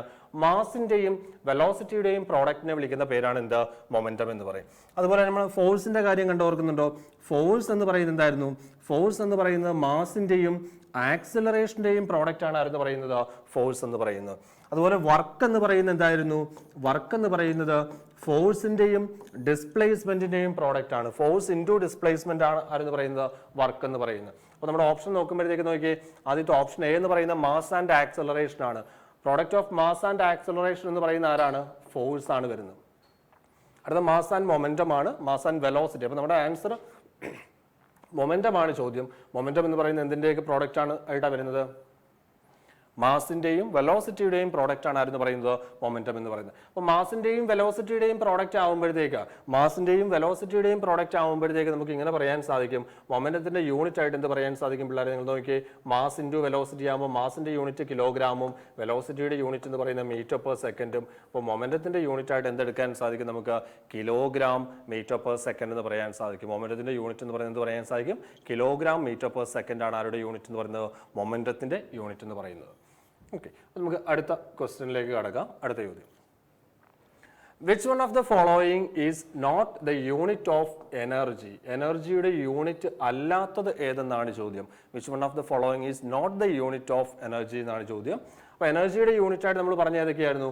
ജൂള് പറഞ്ഞായിരുന്നു അല്ലേ. ജൂൾ എന്ന് പറയുന്നത് എനർജിയുടെ യൂണിറ്റ് ആണ്. നമ്മൾ നേരത്തെ പഠിച്ചായിരുന്നു. ജൂൾ എന്ന് പറയുന്ന എനർജിയുടെ യൂണിറ്റ് ആണ്. പിന്നെ പറയുകയാണെങ്കിൽ നോക്കി, അതുപോലെ നമ്മുടെ ന്യൂട്ടൺ മീറ്റർ എന്ന് പറയുന്നതും എനർജിയുടെ യൂണിറ്റ് ആണ് വരുന്നത്. ന്യൂട്ടൺ മീറ്റർ എന്ന് പറയുന്നത് എന്താണ്? എനർജിയുടെ യൂണിറ്റ് ആണ് വരുന്നത്. അപ്പോൾ അതുപോലെ തന്നെ വാട്ട് അവറും എന്താണ്? എനർജിയുടെ യൂണിറ്റ് തന്നെയാണ് കേട്ടോ. വാട്ട് അവർ എന്ന് പറയുന്നതും എന്തിന്റെ യൂണിറ്റ് ആണ് വരുന്നത്? എനർജിയുടെ ആണ്. പിന്നെ തന്നിരിക്കുന്ന ഓപ്ഷൻ ഡി എന്ന് പറയുന്നത് നോക്കിയാൽ നിങ്ങൾ, ഓപ്ഷൻ ഡി എന്ന് പറയുന്നത് kilogram metre per second square ആണ്. അപ്പൊ കിലോഗ്രാം വരുമ്പോൾ നോക്കിയേ, അത് മാസ് വന്നിരിക്കുന്നത് അല്ലെ. കിലോഗ്രാം വന്നപ്പോഴത്തേക്ക് അവിടെ ക്വാണ്ടിറ്റി ഏതാണ്? മാസ് ആണ്. മീറ്റർ പെർ സെക്കൻഡ് സ്ക്വയർ വരുമ്പോഴത്തേക്ക് അവിടുത്തെ ക്വാണ്ടിറ്റി ആയി നിങ്ങൾ നോക്കിയേ, ആക്സിലറേഷൻ ആണ്. അപ്പോൾ F is equal to M A. ഫോഴ്സിന്റെ യൂണിറ്റ് ആണ് ഇത് തന്നിരിക്കുന്നത്, ഓപ്ഷൻ ഡി എന്ന് പറയുന്നത്. അപ്പോൾ ഇവിടെ അല്ലാത്ത എന്ന് പറയുന്നത് നമുക്ക് ഏത് പറയാൻ സാധിക്കും? എനർജിയുടെ യൂണിറ്റ് അല്ലാത്ത എന്ന് പറയുന്നത് ഏതാണ്? ഓപ്ഷൻ ഡി ആണ്. Kilogram metre per second square ആണ് എന്തിന്റെ യൂണിറ്റ് അല്ലാത്തത്? എനർജിയുടെ യൂണിറ്റ് അല്ലാതെ വരുന്നതെന്ന് പറയുന്നത്. ഓക്കെ, ഞാൻ അടുത്ത ചോദ്യത്തിലേക്ക് കടക്കുകയാണ്. ഓക്കെ, അടുത്ത question, two bodies A and B are moving with equal velocities. The mass of B is double that of A. In this context, which one of the following statement is correct? അപ്പോൾ രണ്ട് ഒബ്ജക്റ്റിന്റെ വെലോസിറ്റിയും മാസിനെയും കുറിച്ചുള്ള ഡേറ്റയാണ് തന്നിരിക്കുന്നത്. അതിന് നിങ്ങൾ option നോക്കിയേ, ഓപ്ഷനിൽ ആരെക്കുറിച്ചാണ് പറഞ്ഞേക്കുന്നത് നോക്കിയേ, മൊമെന്റത്തെ കുറിച്ചാണ്. എല്ലാ ഓപ്ഷനും മൊമെന്റമാണ്. അപ്പോൾ മൊമെന്റവുമായി ബന്ധപ്പെട്ട ഇൻഫർമേഷൻ ആണ് നമുക്ക് ഓപ്ഷനായിട്ട് തന്നിരിക്കുന്നത് അല്ലേ. അപ്പോൾ നമുക്കൊന്ന് ചെക്ക് ചെയ്ത് നോക്കാം. അപ്പോൾ 2 ഒബ്ജക്റ്റുകളുണ്ട്, എയും ബിയും 2 ഒബ്ജക്റ്റുകളുണ്ട്. അതിന്റെ മൊമെന്റവുമായി ബന്ധപ്പെട്ട കാര്യം എന്ത് കൺക്ലൂഷനിലേക്ക് നമുക്ക് വരാൻ പറ്റും നോക്കാം. ഇവരുടെ രണ്ടുപേരുടെയും വെലോസിറ്റി എന്താണ്? ഈക്വൽ വെലോസിറ്റി എന്നാണ് പറഞ്ഞിരിക്കുന്നത്. അപ്പോൾ എയുടെ വെലോസിറ്റി എന്ന് പറയുന്നത് v ആണെങ്കിൽ ബിയുടെ വെലോസിറ്റി എന്ന് പറയുന്നത് നമുക്ക് എന്ത് തന്നെ എടുക്കാൻ സാധിക്കും? v എന്ന് തന്നെ എടുക്കാൻ സാധിക്കും. ഇനി mass of B is double that of A എന്നാണ് പറഞ്ഞിരിക്കുന്നത്. അപ്പോൾ എയുടെ മാസ് നമ്മൾ m എന്ന് എടുക്കുകയാണെങ്കിൽ ബിയുടെ മാസ് എന്ന് പറയുന്നത് അതിന്റെ ഡബിൾ ആയിരിക്കും വരുന്നത്, 2m ആയിരിക്കും വരുന്നത്. ശരിയാണോ? ഇത്രയും കാര്യങ്ങളാണ് നമുക്ക് ക്വസ്റ്റ്യനിൽ നിന്ന് കിട്ടുന്ന ഡേറ്റ എന്ന് പറയുന്നത്. രണ്ടുപേരുടെയും വെലോസിറ്റി സെയിം ആണ്. ആദ്യത്തെ ആളുടെ മാസ് m ആണെങ്കിൽ, അല്ലെങ്കിൽ എയുടെ മാസ് m ആണെങ്കിൽ അതിന്റെ ഡബിൾ ആയിരിക്കും ആരുടെ മാസ് എന്ന് പറയുന്നത്? ബിയുടെ മാസ് എന്ന് പറയുന്നത്. അപ്പോൾ നമ്മൾ എയുടെ മൊമെന്റം ഒന്ന് കാൽക്കുലേറ്റ് ചെയ്യാൻ പോവാണേ. എയുടെ മൊമെന്റം കാൽക്കുലേറ്റ് ചെയ്യുമ്പോൾ നിങ്ങൾ നോക്കിയേ, എയുടെ മൊമെന്റം എന്ന് പറയുന്നത് mv എന്ന് പറയാൻ സാധിക്കും. മാസ് ഇൻറ്റു വെലോസിറ്റി ആണ് എയുടെ മൊമെന്റം. ഇനി ബി എന്ന ഒബ്ജക്റ്റിന്റെ മൊമെന്റം നമ്മൾ കാൽക്കുലേറ്റ് ചെയ്യുമ്പോഴത്തേക്ക്, ബി എന്ന ഒബ്ജക്റ്റിന്റെ മൊമെന്റം നമ്മൾ കാൽക്കുലേറ്റ് ചെയ്യുമ്പോഴത്തേക്ക് അതിന്റെ മാസ് ഇൻറ്റു വെലോസിറ്റി ആണ്. അതിന്റെ മാസ് ഇൻറ്റു വെലോസിറ്റി ആകുമ്പോഴത്തേക്ക് നമുക്ക് ഇങ്ങനെ പറയാൻ സാധിക്കും, 2mv എന്ന് എടുക്കാൻ സാധിക്കും. അപ്പോൾ നിങ്ങൾ നോക്കിയത് കമ്പയർ ചെയ്യുമ്പോഴത്തേക്ക് നോക്കിയേ, എയുടെ മൊമെന്റം mvയും ബിയുടെ മൊമെന്റം എന്ന് പറയുന്നത് 2mvയുമാണ്. അപ്പോൾ നമുക്ക് അവിടുന്ന് പറയാവുന്ന ഒരു കൺക്ലൂഷൻ എന്ന് പറയുന്നതാണ് momentum of B equal to 2 times the momentum of A എന്ന് പറഞ്ഞുകൂടെ. Momentum of B equal to 2 times momentum of A എന്ന് പറഞ്ഞുകൂടെ. അല്ലെങ്കിൽ momentum of B is double that of എന്ത് പറയാം? ഡബിൾ ദാറ്റ് ഓഫ് എ എന്ന് പറയാൻ സാധിക്കും. ഓപ്ഷൻ നോക്കിയേ, momentum of B will be double that of A. Option first option തന്നെയാണ് റൈറ്റ് ആയിട്ട് വരുന്നത് അല്ലേ. ബിയുടെ മൊമെന്റം എന്ന് പറയുന്നത് എയുടെ മൊമെന്റത്തിന്റെ ഡബിൾ ആണ്. Momentum of B will be double that of A എന്ന് പറയാൻ സാധിക്കും. ഓക്കെ, അപ്പോൾ അടുത്ത ക്വസ്റ്റ്യനിലേക്ക് കടക്കുകയാണ്. അടുത്ത ചോദ്യം, A body rolling down on A hill has dash. A body rolling down A hill has dash. ഒരു മൂവിങ് ഒബ്ജക്റ്റിനെ സംബന്ധിച്ച്, അല്ലെങ്കിൽ ഒരു ഒബ്ജക്റ്റിന്റെ ടോട്ടൽ മെക്കാനിക്കൽ എനർജി എന്ന് പറയുന്നത്, ഒരു ഒബ്ജക്റ്റിന്റെ ടോട്ടൽ എനർജി എന്ന് പറയുന്നത്, അല്ലെങ്കിൽ ടോട്ടൽ മെക്കാനിക്കൽ എനർജി എന്ന് പറയുന്നത് 2 കൂട്ടം കാര്യങ്ങളുടെ സമ്മായിട്ട് നമുക്ക് എടുക്കാൻ സാധിക്കും. കൈനറ്റിക് എനർജിയുടെയും അതിന്റെ പൊട്ടൻഷ്യൽ എനർജിയുടെയും സമ്മായിരിക്കും അതിന്റെ ടോട്ടൽ എനർജി എന്ന് പറയുന്നത്. അപ്പോൾ നിങ്ങൾ ആലോചിച്ച് നോക്കിയേ, A body rolling down A hill എന്നാണ് പറഞ്ഞിരിക്കുന്നത്. അപ്പോൾ ഒരു കുന്നിന്റെ മണ്ടയ്ക്ക് നിന്ന് താഴേക്ക് മൂവ് ചെയ്യുന്ന ഒരു ഒബ്ജക്റ്റിന്റെ കാര്യമാണ് പറഞ്ഞിരിക്കുന്നത്. അപ്പോൾ ദാറ്റ് മീൻസ് അത് സർഫസിലല്ല, എർത്തിന്റെ സർഫസിലല്ല ആ ഒരു ഒബ്ജക്റ്റ് ഇരിക്കുന്നത്, ഒരു ഹൈറ്റിലാണ് ഇരിക്കുന്നത്. ഒരു ഹൈറ്റിൽ ഇരിക്കുമ്പോഴത്തേക്ക് ആ ഒബ്ജക്റ്റിനെ സംബന്ധിച്ച് നമുക്ക് പറയാൻ സാധിക്കും, ഒരു ഉയരത്തിൽ ഇരിക്കുന്നത് കൊണ്ട് ആ ഒബ്ജക്റ്റിനെ സംബന്ധിച്ച് നമുക്ക് എന്ത് പറയാൻ സാധിക്കും? പൊട്ടൻഷ്യൽ എനർജി ഉണ്ട്. ഒരു ഉയരത്തിൽ ഇരിക്കുന്നതുകൊണ്ട് ആ ഒബ്ജക്റ്റിനെ സംബന്ധിച്ച് നമുക്ക് എന്ത് പറയാൻ സാധിക്കും? പൊട്ടൻഷ്യൽ എനർജി ഉണ്ടെന്ന് പറയാൻ സാധിക്കും. പിന്നെ പറഞ്ഞിരിക്കുന്നത് A body is rolling down, താഴേക്ക് ഉരുണ്ട് വരികയാണ്, അല്ലെങ്കിൽ റോൾ ചെയ്ത് മൂവ് ചെയ്യുന്നു. അപ്പോൾ അവിടെ മൂവ് ചെയ്യുന്നതിന്റെ ഫലമായിട്ട് ആ ഒബ്ജക്റ്റിന് എന്തും ഉണ്ടായിരിക്കും? ആ ഒബ്ജക്റ്റിന് കൈനറ്റിക് എനർജിയും ഉണ്ടായിരിക്കും. ശരിയല്ലേ? ഒരു കുന്നിന്റെ മുകളിൽ നിന്ന് താഴേക്ക് ഉരുണ്ട് വന്നുകൊണ്ടിരിക്കുന്ന ഒരു ഒബ്ജക്റ്റിനെ സംബന്ധിച്ച് അതിന് ഏതൊക്കെ എനർജി ഫോംസ് ഉണ്ടായിരിക്കും എന്ന് പറയാൻ സാധിക്കും? അതിന് ആ ഹൈറ്റ് മൂലം പൊട്ടൻഷ്യൽ എനർജിയും ഉണ്ടായിരിക്കും. ആ ഒരു മോഷൻ മൂലം, ആ ഒരു ചലനം മൂലം അതിന് എന്തും ഉണ്ടായിരിക്കും? കൈനറ്റിക് എനർജിയും ഉണ്ടായിരിക്കും. അപ്പോൾ നമ്മുടെ ഓപ്ഷൻ അനുസരിച്ച് പറയുകയാണെങ്കിൽ ഓപ്ഷൻ എ പറയുന്ന ഒള്ളി കൈനറ്റിക് എനർജിയാണ്, only friction force, only potential energy. Option D എന്ന് പറയുന്നതാണ് both kinetic energy and potential എനർജിയാണ്. അപ്പോൾ A body rolling down on A hill has both kinetic and എന്ത് പറയാം? Potential energy. അപ്പോൾ ഓപ്ഷൻ ഡി ആണ് നമ്മുടെ റൈറ്റ് ആൻസർ ആയിട്ട് വരുന്നത്. ഓപ്ഷൻ ഡി ആണ് റൈറ്റ് ആൻസർ എന്ന് പറയുന്നത്. അടുത്ത ക്വസ്റ്റ്യനിലേക്ക് കടക്കുന്നു. What does the kinetic energy of a moving body depends on? അപ്പോൾ കൈനറ്റിക് എനർജി എന്താണെന്ന് ചോദിച്ചു കഴിഞ്ഞാൽ നമുക്ക് എന്ത് പറയാം? ചലനം മൂലം, അല്ലെങ്കിൽ ഒരു വസ്തുവിന്റെ പൊസിഷനിൽ ഉണ്ടാകുന്ന മാറ്റം മൂലം, അല്ലെങ്കിൽ അതിനെയാണ് നമ്മൾ മോഷൻ എന്ന് പറയുന്നത്. അപ്പോൾ ചേഞ്ച് ഇൻ പൊസിഷനെയാണ് വിളിക്കുന്നത് മോഷൻ നമ്മൾ ഡിഫൈൻ ചെയ്യുന്നത്. ഒരു വസ്തുവിന്റെ ചലനം മൂലം ആ വസ്തുവിന് ലഭിക്കുന്ന, അല്ലെങ്കിൽ ആ ഒരു ഒബ്ജക്റ്റിന് ലഭിക്കുന്ന എനർജിയാണ് എന്തെന്ന് പറയുന്നത്? കൈനറ്റിക് എനർജി എന്ന് പറയുന്നത്. Kinetic energy. അപ്പോൾ ഒബ്ജക്റ്റിന്റെ കൈനറ്റിക് എനർജി എന്ന് പറയുന്നത് മാത്തമാറ്റിക്കലി നമുക്ക് ഇങ്ങനെ റെപ്രസെന്റ് ചെയ്യാൻ സാധിക്കും. കൈനറ്റിക് എനർജി ഈക്വൽ ടു എന്ത് പറയാം? ഹാഫ് mv² ആണ്. കൈനറ്റിക് എനർജി എന്ന് പറയുന്നത് എന്താ വരുന്നത്? ഹാഫ് mv² ആണ്. അപ്പോൾ നിങ്ങൾ നോക്കിയേ, ഇവിടെ ടേംസ് നോക്കിയേ, ഇവിടെ m എന്ന് പറയുന്നത് എം എന്ന് പറയുന്നത് ആ ഒബ്ജക്റ്റിന്റെ എന്തായിരിക്കും? എം എന്ന് പറയുന്നത് എന്തായിരിക്കും? ആ ഒബ്ജക്റ്റിന്റെ മാസാണ്. എം എന്ന് പറയുന്ന ആ ഒബ്ജക്റ്റിന്റെ എന്താണ്? മാസാണ്. വി എന്ന് പറയുന്നത് എന്താണ്? വെലോസിറ്റി ആണ്. വി എന്ന് പറയുന്നത് എന്തായിരിക്കും? വെലോസിറ്റി ആണ് വി എന്ന് പറയുന്നത്. അപ്പോൾ നമുക്ക് പറയാൻ സാധിക്കും ഒരു ഒബ്ജക്റ്റിന്റെ കൈനറ്റിക് എനർജി എന്ന് പറയുന്നത് രണ്ട് കൂട്ടം കാര്യങ്ങളെ ഡിപ്പെൻഡ് ചെയ്യുന്നുണ്ട്. എന്തിനെയൊക്കെ ഡിപ്പെൻഡ് ചെയ്യുന്നുണ്ട്? മാസിനെയും വെലോസിറ്റിയെയും ആര് ഡിപ്പെൻഡ് ചെയ്യുന്നുണ്ട്? കൈനറ്റിക് എനർജി ഡിപ്പെൻഡ് ചെയ്യുന്നുണ്ട് പറയാം. അപ്പോൾ ഓപ്ഷൻ വെച്ച് പറയുമ്പോൾ ആദ്യത്തെ ഓപ്ഷൻ തന്നിരിക്കുന്ന വെയിറ്റ് ആൻഡ് ഇറ്റ്സ് പൊസിഷൻ ആണ്, അല്ല. മാസ് ആൻഡ് ഇറ്റ്സ് പൊസിഷൻ ആണ്, അല്ല. Mass and velocity. അപ്പോൾ ഓപ്ഷൻ സി ആണ് നമ്മുടെ ഈ ചോദ്യത്തിന്റെ ആൻസർ എന്ന് പറയുന്നത്. കൈനറ്റിക് എനർജി ഡിപ്പെൻഡ്സ് ഓൺ എന്ത് പറയാം? മാസ് ആൻഡ് വെലോസിറ്റി എന്ന് പറയാൻ സാധിക്കും. Mass and velocity. അതേ സ്ഥാനത്ത് നമ്മൾ പൊട്ടൻഷ്യൽ എനർജിയാണ് നോക്കുന്നതെങ്കിൽ ഒരു ഒബ്ജക്റ്റിന് അതിന്റെ പൊസിഷൻ മൂലം ലഭിക്കുന്ന എനർജിയാണ് പൊട്ടൻഷ്യൽ എനർജി എന്ന് പറയുന്നത്. mgh എന്ന് പറയാൻ സാധിക്കും. mgh ആണ് എന്ത്? പൊട്ടൻഷ്യൽ എനർജി എന്ന് പറയുന്നത്. അപ്പോൾ പൊട്ടൻഷ്യൽ എനർജിയുടെ ടൈം നോക്കുമ്പോഴത്തേക്ക് എം എന്ന് പറയുന്നത് മാസ് ആണ് വരുന്നത്. എം എന്ന് പറയുന്ന ആരാണ്? മാസ് ആണ്. ജി എന്ന് പറയുന്നത് ആക്സിലറേഷൻ ഡ്യൂ ടു ഗ്രാവിറ്റി ആണ്. ആക്സിലറേഷൻ ഡ്യൂ ടു ഗ്രാവിറ്റി ആണ് ആരെന്ന് പറയുന്നത്? ജി എന്ന് പറയുന്നത്. എച്ച് എന്ന് പറയുന്നത് ഹൈറ്റ് ആണ്. ആരെന്ന് പറയുന്നത്? എച്ച് എന്ന് പറയുന്നതാണ് ഹൈറ്റ് ആണ്. എച്ച് എന്ന് പറയുന്നത്. അപ്പോൾ ഇവിടെ നോക്കിയേ, പൊട്ടൻഷ്യൽ എനർജി എന്തിനെയൊക്കെ ഡിപ്പെൻഡ് ചെയ്യുന്നുണ്ടെന്ന് പറഞ്ഞു കഴിഞ്ഞാൽ നമുക്ക്, അല്ലെങ്കിൽ ചോദിച്ചാൽ നമുക്ക് ഇങ്ങനെ പറയാൻ സാധിക്കും, potential energy depends on mass and height എന്ന് പറയാം, അല്ലെങ്കിൽ മാസ് ആൻഡ് ഇറ്റ്സ് പൊസിഷൻ എന്ന് പറയാം കേട്ടോ. അപ്പോൾ പൊട്ടൻഷ്യൽ എനർജിയുടെ കേസാണ് ചോദിക്കുന്നതെങ്കിൽ നമുക്ക് ഇങ്ങനെ പറയാം, മാസ് ആൻഡ് ഇറ്റ്സ് പൊസിഷൻ അല്ലെങ്കിൽ ഹൈറ്റ് എന്ന് പറയാം. കൈനറ്റിക് എനർജി ഡിപ്പെൻഡ്സ് ഓൺ എന്ന് പറയാൻ സാധിക്കും, മാസ് ആൻഡ് വെലോസിറ്റി എന്ന് പറയാൻ സാധിക്കും. Kinetic energy depends on mass and velocity ആണ്. ഓക്കെ, അടുത്ത കാര്യത്തിലേക്ക് പോവുകയാണ്. അടുത്ത ക്വസ്റ്റ്യൻ എന്താണ്? ഒരു ന്യൂമറിക്കൽ പ്രോബ്ലം ആണ് വന്നിരിക്കുന്നത്. An object of mass 20 kilogram is moving with a uniform velocity of 5 metre per second. What is the kinetic energy possessed by it? അപ്പം അതിന്റെ വെലോസിറ്റിയും തന്നിട്ടുണ്ട്, മാസും തന്നിട്ടുണ്ട്. കൈനറ്റിക് എനർജി കാൽക്കുലേറ്റ് ചെയ്യാനാണ് പറഞ്ഞിരിക്കുന്നത്. ഒരു ഒബ്ജക്റ്റിനെ സംബന്ധിച്ച് പറയുമ്പോൾ അതിന്റെ കൈനറ്റിക് എനർജി എന്ന് പറയുന്നത്, ഒരു ഒബ്ജക്റ്റിന്റെ കൈനറ്റിക് എനർജി എന്ന് പറയുന്നത് എന്താ വരുന്നത്? ഹാഫ് mv² അല്ലേ? ശരിയല്ലേ? ഹാഫ് mv² അല്ലേ കൈനറ്റിക് എനർജി എന്ന് പറയുന്നത്. അപ്പൊ ഹാഫ് mv² ആകുമ്പോൾ നമ്മുടെ ചോദ്യത്തിൽ തന്നിരിക്കുന്ന ഡേറ്റ നിങ്ങൾ നോക്കിയേ, മാസ് എത്രയാന്ന് നോക്കിയേ. മാസ് എന്ന് പറയുന്നത് 20 കിലോഗ്രാം എന്നല്ലേ പറഞ്ഞിരിക്കുന്നത്. അപ്പൊ m is equal to 20 kilogram എന്ന് എടുക്കാം. പിന്നെ അതിന്റെ വെലോസിറ്റി തന്നിട്ടുണ്ട്, moving with a velocity of 5 metre per second എന്ന് തന്നിട്ടുണ്ട്. 5 മീറ്റർ പെർ സെക്കൻഡിലാണ് ഇത് മൂവ് ചെയ്യുന്നത്. അപ്പൊ അവിടെ നമുക്ക് കൈനറ്റിക് എനർജി ഈക്വൽ ടു എന്ത് പറയാം? ഹാഫ് ഇൻറ്റു മാസിന് പകരം നമുക്ക് സബ്സ്റ്റിറ്റ്യൂട്ട് ചെയ്യാം, 20 എന്ന വാല്യൂ കൊടുക്കാം. വെലോസിറ്റി എന്ന് പറയുന്നത് 5 ആണ്. അപ്പോൾ v² എന്ന് പറയുമ്പോഴത്തേക്ക് നമുക്ക് എന്ത് പറയാം? 5² എടുക്കാം, 25 എന്ന് എടുക്കാം. അപ്പോൾ ഈ ഒരു ഹാഫും 20യും കൂടെ ക്യാൻസലായി നമുക്ക് അവിടെ 10 കിട്ടുന്നു. അപ്പോൾ 25 ഇൻറ്റു 10 എന്ന് പറയുന്നത് എന്ത് പറയാം? 250 ആണ് വരുന്നത്. ശരിയല്ലേ?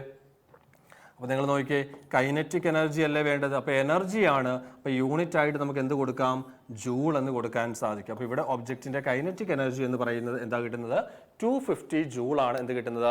Kinetic energy. ഓപ്ഷൻ വെച്ച് പറഞ്ഞാൽ ഓപ്ഷൻ ഡി ആണ് റൈറ്റ് ആൻസർ എന്ന് പറയുന്നത്. 250 ജൂൾ ആണ് ആൻസർ ആയിട്ട് വരുന്നത്. ഓക്കെ, അപ്പം ഇങ്ങനെയുള്ള ചെറിയ ചെറിയ ന്യൂമറിക്കൽ പ്രോബ്ലംസ് പ്രത്യേകിച്ച് RRB എക്സാമിനൊക്കെ കൂടുതൽ വരാൻ സാധ്യതയുള്ളതാണ് കേട്ടോ. നമ്മുടെ എനർജിയെ ബേസ്, വർക്കിനെയും എനർജിയും ബേസ് ചെയ്തുള്ള ചോദ്യങ്ങളും, പിന്നെ അതുപോലെ തന്നെ ഫോഴ്സിൻ്റെ ക്വസ്റ്റ്യൻസ്, മൊമെൻറ്റം, അങ്ങനെയുള്ള, പിന്നെ അതുപോലെ ഒപ്റ്റിക്സിനകത്തുനിന്ന് R=2F എന്ന റിലേഷനെ ബേസ് ചെയ്തുകൊണ്ടും, പിന്നെ ലെൻസ് മേക്കേഴ്സ് ഫോർമുല, അങ്ങനെയുള്ള കാര്യങ്ങളൊക്കെ ബേസ് ചെയ്തുകൊണ്ടുള്ള ചോദ്യങ്ങളൊക്കെ വരാൻ സാധ്യതയുണ്ട്. അപ്പോൾ ന്യൂമറിക്കൽ പ്രോബ്ലംസ് എപ്പോഴും ഒരു ശ്രദ്ധ കൊടുത്ത് വേണം ഫൈനൽ റിവിഷൻ നിങ്ങൾ എപ്പോഴും ചെയ്ത് പോകാനായിട്ട്. അവിടുന്ന് പ്രോബ്ലംസ് ചോദിച്ചാൽ ചെയ്യാൻ പറ്റണം, ആ ഒരു രീതിയിൽ വേണം എക്സാമിന് പോകാനായിട്ട് കേട്ടോ. അപ്പോൾ അടുത്ത ക്വസ്റ്റിനിലേക്ക് നമുക്ക് കടക്കാം. അടുത്ത ചോദ്യം, if both the mass and the velocity of a body is increased to twice of their magnitude, then the kinetic energy will increase by dash. അപ്പോൾ കൈനറ്റിക് എനർജിയെ ബേസ് ചെയ്തുള്ള ചോദ്യമാണ്. അപ്പോൾ ഞാൻ ആദ്യം അതിൻ്റെ ആ ഒരു ന്യൂമറിക്കൽ ഫോർമുല അങ്ങ് എഴുതുകയാണ്, കൈനറ്റിക് എനർജിയുടെ എക്സ്പ്രഷൻ അങ്ങ് എഴുതുകയാണ്. കൈനറ്റിക് എനർജി എന്ന് പറയുന്നത് ഹാഫ് എന്താ വരുന്നത്? mv² ആണ്. കൈനറ്റിക് എനർജി എന്ന് പറയുന്നത് എന്താ വരുന്നത്? ഹാഫ് mv² ആണ്. ഇനി ചോദ്യത്തിൽ പറഞ്ഞു തന്നിരിക്കുന്ന ചില കഥയുണ്ട്. നോക്കിയേ, mass and the velocity of the body increases to twice ആണ്. അപ്പോൾ മാസം ഡബിൾ ആകണം. ഒരു ഒബ്ജക്റ്റിന്റെ മാസ് ഡബിൾ ആകുക എന്ന് പറഞ്ഞാൽ ഇവിടെ നമ്മൾ m ഉപയോഗിച്ച സ്ഥാനത്ത് m-ന് പകരം നമുക്ക് എന്ത് ഉപയോഗിക്കാം? 2m എന്ന് ഉപയോഗിക്കാം. m ഉപയോഗിച്ച സ്ഥാനത്ത് m-ന് പകരം എന്ത് ഉപയോഗിക്കാം? 2m എന്ന് ഉപയോഗിക്കാം. v ഉപയോഗിച്ച സ്ഥാനത്ത് വെലോസിറ്റിക്ക് പകരം v എന്ന ടേം ഉപയോഗിച്ച സ്ഥാനത്ത് അതും ഡബിൾ ആകുമ്പോഴത്തേക്ക് vക്ക് പകരം എന്ത് വേണം ഉപയോഗിക്കാനായിട്ട്? 2v എന്ന് ഉപയോഗിക്കാൻ സാധിക്കും. അപ്പോൾ ഈ രണ്ട് കണ്ടീഷൻ നമ്മൾ അതിലേക്ക് കൊടുക്കുമ്പോഴത്തേക്ക് ന്യൂ കൈനറ്റിക് എനർജി എന്ന് പറയുന്നത്, പുതിയ കൈനറ്റിക് എനർജി എന്ന് പറയുന്നത്, kinetic energy new equal to half into എമ്മിന് പകരം നമുക്ക് കൊടുക്കാം 2m എന്ന് കൊടുക്കാം, വിക്ക് പകരം 2v ആവും. അപ്പോൾ വി സ്ക്വയറിന് പകരം 2v ഓൾ സ്ക്വയർ എന്നൊരു കണ്ടീഷനാണ് അവിടെ വരുന്നത്, which is equal to half into 2m into 4v square എന്ന് വരും. Half into 2m into 4v square. ഹാഫും 2ഉം കൂടെ ക്യാൻസൽ ആയി കഴിയുമ്പോൾ ബാക്കി വരുന്നതെന്ന് പറയുന്നത് 4mv സ്ക്വയർ ആണ്. നോക്കിയേ, 4mv സ്ക്വയർ. അപ്പോൾ ഇവിടെ ഇനിഷ്യൽ കൈനറ്റിക് അല്ലെങ്കിൽ ഇനിഷ്യൽ വാല്യൂ എന്ന് പറയുന്നത്, കൈനറ്റിക് എനർജിയുടെ ഇനിഷ്യൽ വാല്യൂ എന്ന് പറയുന്നത് എത്രയായിരുന്നു? ഹാഫ് ആണ് ഉണ്ടായിരുന്നത്, ശരിയല്ലേ? ഹാഫ് ഉണ്ടായിരുന്നത് ഇപ്പൊ എത്രയായിട്ടുണ്ട്? 4 ആയി. ഹാഫ് ഉണ്ടായിരുന്നത് ഇപ്പൊ എത്രയായി എന്നാ പറഞ്ഞത്? 4 ആയി. അപ്പൊ ഹാഫ് 4 ആകുക എന്ന് പറഞ്ഞു കഴിഞ്ഞാൽ അവിടെ എന്തായിട്ടുണ്ടെന്ന് പറയാൻ സാധിക്കും നമുക്ക്. അല്ലെങ്കിൽ 4-നകത്ത് എത്ര ഹാഫ് ഉണ്ടെന്ന് നിങ്ങൾ നോക്കിയാൽ മതി. 4-നകത്ത് എത്ര ഹാഫാണ് വരുന്നത്? 8 ടൈംസ് വരുന്നുണ്ട് അല്ലേ? അപ്പോൾ അവിടുന്ന് പറയാൻ സാധിക്കും നമുക്ക് കൈനറ്റിക് എനർജിക്ക് ഉണ്ടായ ചേഞ്ച് അല്ലെങ്കിൽ കൈനറ്റിക് എനർജി എന്ന് പറഞ്ഞാൽ എത്രയെന്ന് പറയാൻ സാധിക്കും? 8 ടൈംസ് ആണ് നമുക്കിവിടെ ചോദ്യത്തിന്റെ ആൻസർ ആയിട്ട് വരുന്നത്. ആൻസർ ഓപ്ഷൻ സി ആണ്, 8 ടൈംസ് ആണ് ആൻസർ എന്ന് പറയുന്നത്. അടുത്ത question, which of the following device converts chemical energy into electrical energy? രാസോർജത്തെ അല്ലെങ്കിൽ കെമിക്കൽ എനർജിയെ വൈദ്യുതോർജ്ജം അല്ലെങ്കിൽ ഇലക്ട്രിക് എനർജിയാക്കി മാറ്റുന്ന ഉപകരണമാണ് ചോദിച്ചിരിക്കുന്നത്. കെമിക്കൽ എനർജിയെ ഇലക്ട്രിക് എനർജിയാക്കി മാറ്റുന്ന ഡിവൈസ് എന്ന് പറയുന്നത് ഏതാണ്? തന്നിരിക്കുന്ന ഡിവൈസുകളെല്ലാം നമുക്ക് ചെക്ക് ചെയ്ത് നോക്കാം. ഒരു ഇലക്ട്രിക് ഹീറ്റർ എന്നാണ് ഫസ്റ്റ് ഓപ്ഷൻ തന്നിരിക്കുന്നത്. ഇലക്ട്രിക് ഹീറ്ററിൽ നടക്കുന്ന എനർജി കൺവേർഷൻ എന്ന് പറയുന്നത് ഇലക്ട്രിക് എനർജി ഹീറ്റ് എനർജി ആയിട്ട് മാറുകയാണ് ചെയ്യുന്നത് അല്ലേ? ഒരു ഹീറ്ററിൽ നടക്കുന്ന എനർജി കൺവേർഷൻ മെക്കാനിസം എന്ന് പറയുന്നത് ഇലക്ട്രിക് എനർജി എന്തായിട്ട് മാറുന്നു? ഹീറ്റ് എനർജി ആയിട്ട് മാറുന്നു. ഇനി ഇലക്ട്രിക് ഫാനിനെ കുറിച്ചാണ് പറയുന്നതെങ്കിൽ ഫാനിൽ നമ്മൾ കൊടുക്കുന്ന ഇൻപുട്ട് ഇലക്ട്രിക് എനർജിയും കിട്ടുന്നത് മെക്കാനിക്കൽ എനർജിയാണ് ഔട്ട്പുട്ട് എന്ന് പറയുന്നത്. മെക്കാനിക്കൽ, അപ്പോൾ ഇലക്ട്രിക് എനർജിയെ മെക്കാനിക്കൽ എനർജിയാക്കി മാറ്റുന്ന ഉപകരണമാണ് ആരെന്ന് പറയുന്നത്? ഇലക്ട്രിക് ഫാൻ എന്നോ അല്ലെങ്കിൽ ഇലക്ട്രിക് മോട്ടർ എന്നൊക്കെ വേണമെങ്കിലും പറയാം. കാരണം ഫാൻ ആണെങ്കിലും മിക്സർ ഗ്രൈൻഡർ ആണെങ്കിലും നമ്മുടെ വാഷിംഗ് മെഷീൻ ആണെങ്കിലും അവിടെ എല്ലാം നടക്കുന്ന എനർജി കൺവേർഷൻ സെയിം ആണ്. ഇലക്ട്രിക് എനർജി എന്തായിട്ടാണ് മാറുന്നത്? Mechanical energy. കാരണം ഇതിൻ്റെ എല്ലാം മെയിൻ കമ്പോണന്റ് എന്ന് പറയുന്നത്, ഈ പറഞ്ഞ ഡിവൈസുകളിലെല്ലാം മെയിൻ കമ്പോണന്റ് എന്ന് പറയുന്നത് അതിൽ പ്രവർത്തിക്കുന്ന മോട്ടറാണ് മെയിൻ കമ്പോണന്റ്. അപ്പോൾ ഇലക്ട്രിക് മോട്ടറിൽ നടക്കുന്ന കൺവേർഷനാണ് ഇലക്ട്രിക് എനർജി എന്തായിട്ട് മാറ്റപ്പെടുന്നു? മെക്കാനിക്കൽ എനർജി ആയിട്ട് മാറ്റപ്പെടുന്നു. അടുത്തത് ഹെയർ ഡ്രയർ ആണ്. ഹെയർ ഡ്രയറിൽ സംഭവിക്കുന്ന എനർജി കൺവേർഷൻ എന്ന് പറയുന്നത് കൊടുക്കുന്ന ഇൻപുട്ട് ഇലക്ട്രിക് എനർജിയും കിട്ടുന്നത് ഹോട്ട് എയർ ആണ് കിട്ടുന്നത് അല്ലേ? അപ്പോൾ നമുക്ക് അവിടെ ഹീറ്റ് എനർജി എന്ന് പറയാൻ സാധിക്കും. ഹീറ്റ് എനർജി ആയിട്ടാണ് കിട്ടുന്നത്. ശരിക്കും പറഞ്ഞാൽ കുറച്ചും കൂടെ നമ്മൾ ഡീപ്പായിട്ട് നോക്കുകയാണെങ്കിൽ ഹീറ്റ് എനർജി മാത്രമല്ല, അവിടെ ആ ഒരു എയറിനെ ബ്ലോ ചെയ്യാനായിട്ട് ഒരു ഒരു മോട്ടർ യൂസ് ചെയ്യുന്നുണ്ട്. അപ്പോൾ അവിടുന്ന് മെക്കാനിക്കൽ എനർജി കൺവേർഷനും ഉണ്ട്. മെയിനായിട്ട് നമുക്ക് ഇങ്ങനെ പറയാം, ഇലക്ട്രിക് എനർജി എന്തായിട്ട് മാറുന്നു? ഹീറ്റ് എനർജി ആയിട്ട് മാറുന്നു. ഇനി ഇലക്ട്രിക് സെല്ലിലേക്ക് വരുമ്പോഴത്തേക്ക് കെമിക്കൽ എനർജിയെ ഇലക്ട്രിക് എനർജി ആയിട്ട് കൺവേർട്ട് ചെയ്യുന്ന ഡിവൈസ് ആണ് ആരെന്ന് പറയുന്നത്? ഇലക്ട്രിക് സെൽ എന്ന് പറയുന്നത്. അപ്പോൾ നമ്മുടെ ചോദ്യത്തിലേക്ക് തിരിച്ചു വന്നേ നിങ്ങൾ, which one of the following device converts chemical energy into electrical energy എന്നാണ് പറഞ്ഞത്, അല്ലെങ്കിൽ ഇലക്ട്രിക് എനർജിയാണ്. അപ്പോൾ നമ്മുടെ ആൻസർ ആയിട്ട് എന്ത് പറയാൻ സാധിക്കും? ഇലക്ട്രിക് സെല്ലാണ് കെമിക്കൽ എനർജി എന്താക്കി മാറ്റുന്നത്? ഇലക്ട്രിക് എനർജി ആക്കി മാറ്റുന്നത്. ഒരു തവണ ഒരു ക്വസ്റ്റ്യൻ ഇങ്ങനെ വന്നിട്ടുണ്ടായിരുന്നു, ഒരു മൊബൈൽ ഫോൺ റീചാർജ് ചെയ്യുമ്പോൾ അവിടെ സംഭവിക്കുന്ന എനർജി കൺവേർഷൻ മെക്കാനിസം എന്തെന്ന് ചോദിച്ചിട്ടുണ്ടായിരുന്നു. അപ്പോൾ മൊബൈൽ ഫോൺ എന്നല്ല, ഏത് ഡിവൈസ് റീചാർജ് ചെയ്ത് നമ്മൾ ഉപയോഗിക്കുന്ന ഏത് ഡിവൈസ് ആണെങ്കിലും അതിൻ്റെ റീചാർജിങ് പ്രോസസ്സിൽ നമുക്ക് അവിടെ നടക്കുന്ന എനർജി കൺവേർഷൻ എന്ന് പറയുന്നത് നമ്മൾ ഇലക്ട്രിക് എനർജി കൊടുത്തിട്ട് അതിനെ കെമിക്കൽ എനർജി ആയിട്ട് സ്റ്റോർ ചെയ്യുകയാണ് ചെയ്യുന്നത്, ശരിയല്ലേ? അപ്പോൾ റീചാർജിങ് സൈക്കിളിൽ നടക്കുന്ന എനർജി കൺവേർഷൻ മെക്കാനിസം എന്ന് പറയുന്നത് ഇലക്ട്രിക് എനർജി എന്താക്കി മാറ്റപ്പെടുന്നു? കെമിക്കൽ എനർജി ആക്കി മാറ്റപ്പെടുന്നു. ഇനി ഞാൻ മറ്റു രണ്ട് മൂന്ന് ഡിവൈസ് കൂടെ പറയാം. ഇലക്ട്രിക് ബൾബിൽ നടക്കുന്ന ഊർജ്ജമാറ്റം എന്ന് പറയുന്നത് എന്താണ്? ഇലക്ട്രിക് ബൾബിലെ എനർജി കൺവേർഷൻ മെക്കാനിസം എന്താണ്? അവിടെ കൊടുക്കുന്നത് ഇലക്ട്രിക് എനർജി കൊടുത്തിട്ട് നമുക്ക് കിട്ടുന്നത് ലൈറ്റ് എനർജിയും അതോടൊപ്പം തന്നെ ഹീറ്റും ഉണ്ടാവും. പക്ഷേ ഹീറ്റ് എന്ന് പറയുന്ന ഒരു മെയിൻ സോഴ്സ് അല്ല, അവിടെ നമ്മുടെ മെയിൻ സോഴ്സ് എന്ന് പറയുന്ന ലൈറ്റിന് വേണ്ടിയാണ് നമ്മൾ ബൾബ് യൂസ് ചെയ്യുന്നത്. അപ്പോൾ ഇലക്ട്രിക് എനർജിയെ ലൈറ്റ് എനർജി ആയിട്ട് കൺവേർട്ട് ചെയ്യുന്ന ഡിവൈസ് ആണ് ആരെന്ന് പറയുന്നത്? നമ്മുടെ ഇലക്ട്രിക് ബൾബുകൾ എന്ന് പറയുന്നു. ഇനി ഇപ്പോൾ ഒരു ക്വസ്റ്റ്യൻ ഇങ്ങനെ ചോദിക്കുകയാണ്, ഒരു ഇലക്ട്രിക് ബൾബിന് റിവേഴ്സ് ആയിട്ട് എനർജി കൺവേർഷൻ നടക്കുന്ന അല്ലെങ്കിൽ എനർജി കൺവേർഷൻ മെക്കാനിസം നടക്കുന്ന ഡിവൈസ് എന്ന് ചോദിക്കാമെന്ന് വിചാരിക്കുക. അപ്പോൾ ഇലക്ട്രിക് ബൾബിന് റിവേഴ്സ് ആയിട്ട് നടക്കുക എന്ന് പറഞ്ഞു കഴിഞ്ഞാൽ അവിടെ സംഭവിക്കേണ്ട എനർജി കൺവേർഷൻ എന്ന് പറയുന്നത് ലൈറ്റ് എനർജി എന്ന് പറയുന്നത് എന്തായിട്ട് മാറ്റപ്പെടണം? ഇലക്ട്രിക് എനർജി ആയിട്ട് മാറ്റപ്പെടണം, ശരിയല്ലേ?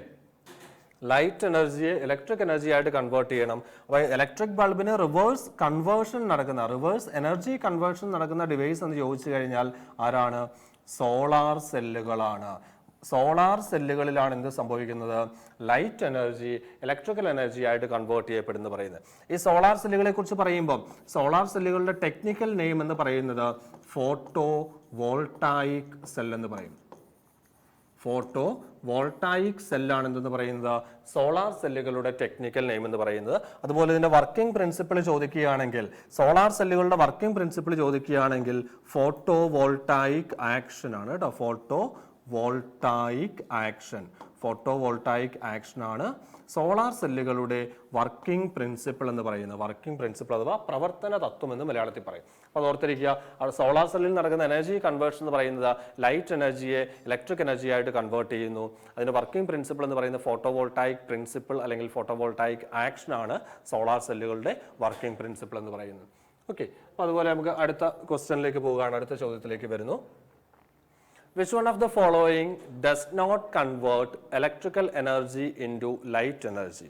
വൈദ്യുതോർജ്ജത്തെ പ്രകാശോർജ്ജമായിട്ട് മാറ്റാത്ത ഉപകരണമാണ്. ഡസ് നോട്ട് കൺവേർട്ട് എന്നാണ് ചോദിച്ചിരിക്കുന്നത്. Does not convert electrical energy into light energy. അപ്പോൾ ഓപ്ഷൻ എ നിങ്ങൾ നോക്കിയേ, ക്യാൻഡിലാണ്, മെഴുകുതിരിയാണ് പറഞ്ഞിരിക്കുന്നത് അല്ലേ. ഒരു ക്യാൻഡിൽ അല്ലെങ്കിൽ gas stove, LPG gas stove എന്നൊക്കെ വേണേലും പറയാവുന്നതാണ്. ക്യാൻഡിൽ അല്ലെങ്കിൽ ഗ്യാസ് സ്റ്റൗവിൽ നടക്കുന്ന എനർജി കൺവേർഷൻ, ഇവയിൽ രണ്ടും നടക്കുന്ന എനർജി കൺവേർഷൻ എന്ന് പറയുന്നത് കെമിക്കൽ എനർജിയെ ലൈറ്റ് എനർജിയും ഹീറ്റ് എനർജിയും ആയിട്ടാണ് ആര് കൺവേർട്ട് ചെയ്യുന്നത്?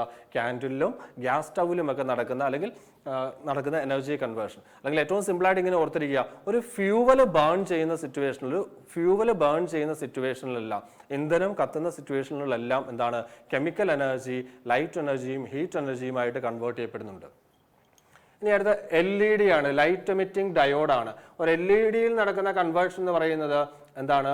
ഇലക്ട്രിക്കൽ എനർജിയെ അതെന്താക്കി മാറ്റുന്നു? ലൈറ്റ് എനർജിയാക്കി മാറ്റുന്നു.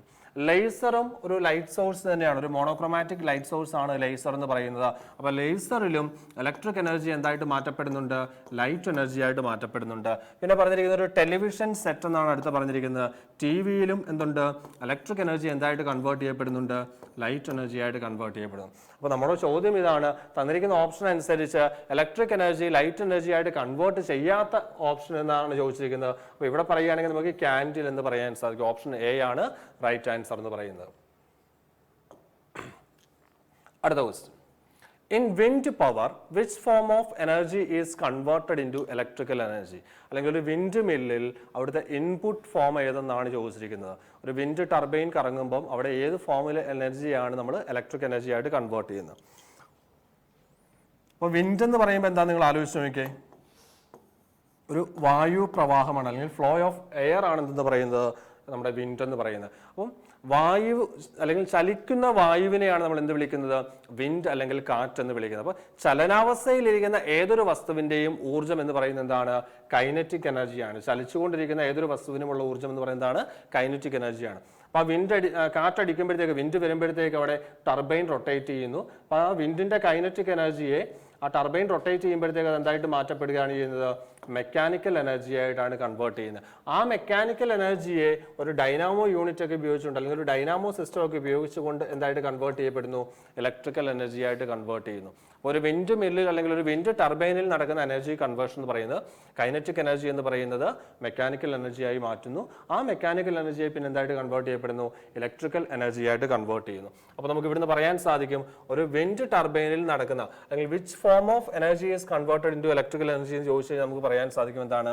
കൈനറ്റിക് എനർജിയാണ്. കൈനറ്റിക് എനർജിയാണ് എന്ന് പറയുന്നത് വിൻഡ് അല്ലെങ്കിൽ വിൻഡ് മില്ലിൽ ഇലക്ട്രിക്കൽ എനർജി ആയിട്ട് കൺവേർട്ട് ചെയ്യപ്പെടുന്നത്.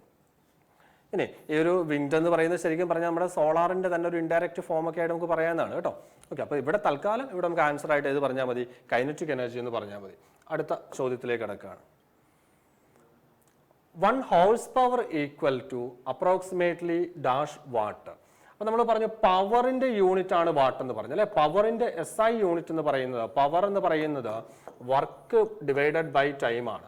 വർക്ക് ബൈ ടൈം ആകുമ്പോൾ പവറിന്റെ യൂണിറ്റ് എന്ന് പറയുന്നത് വാട്ട് എന്ന് പറയാം.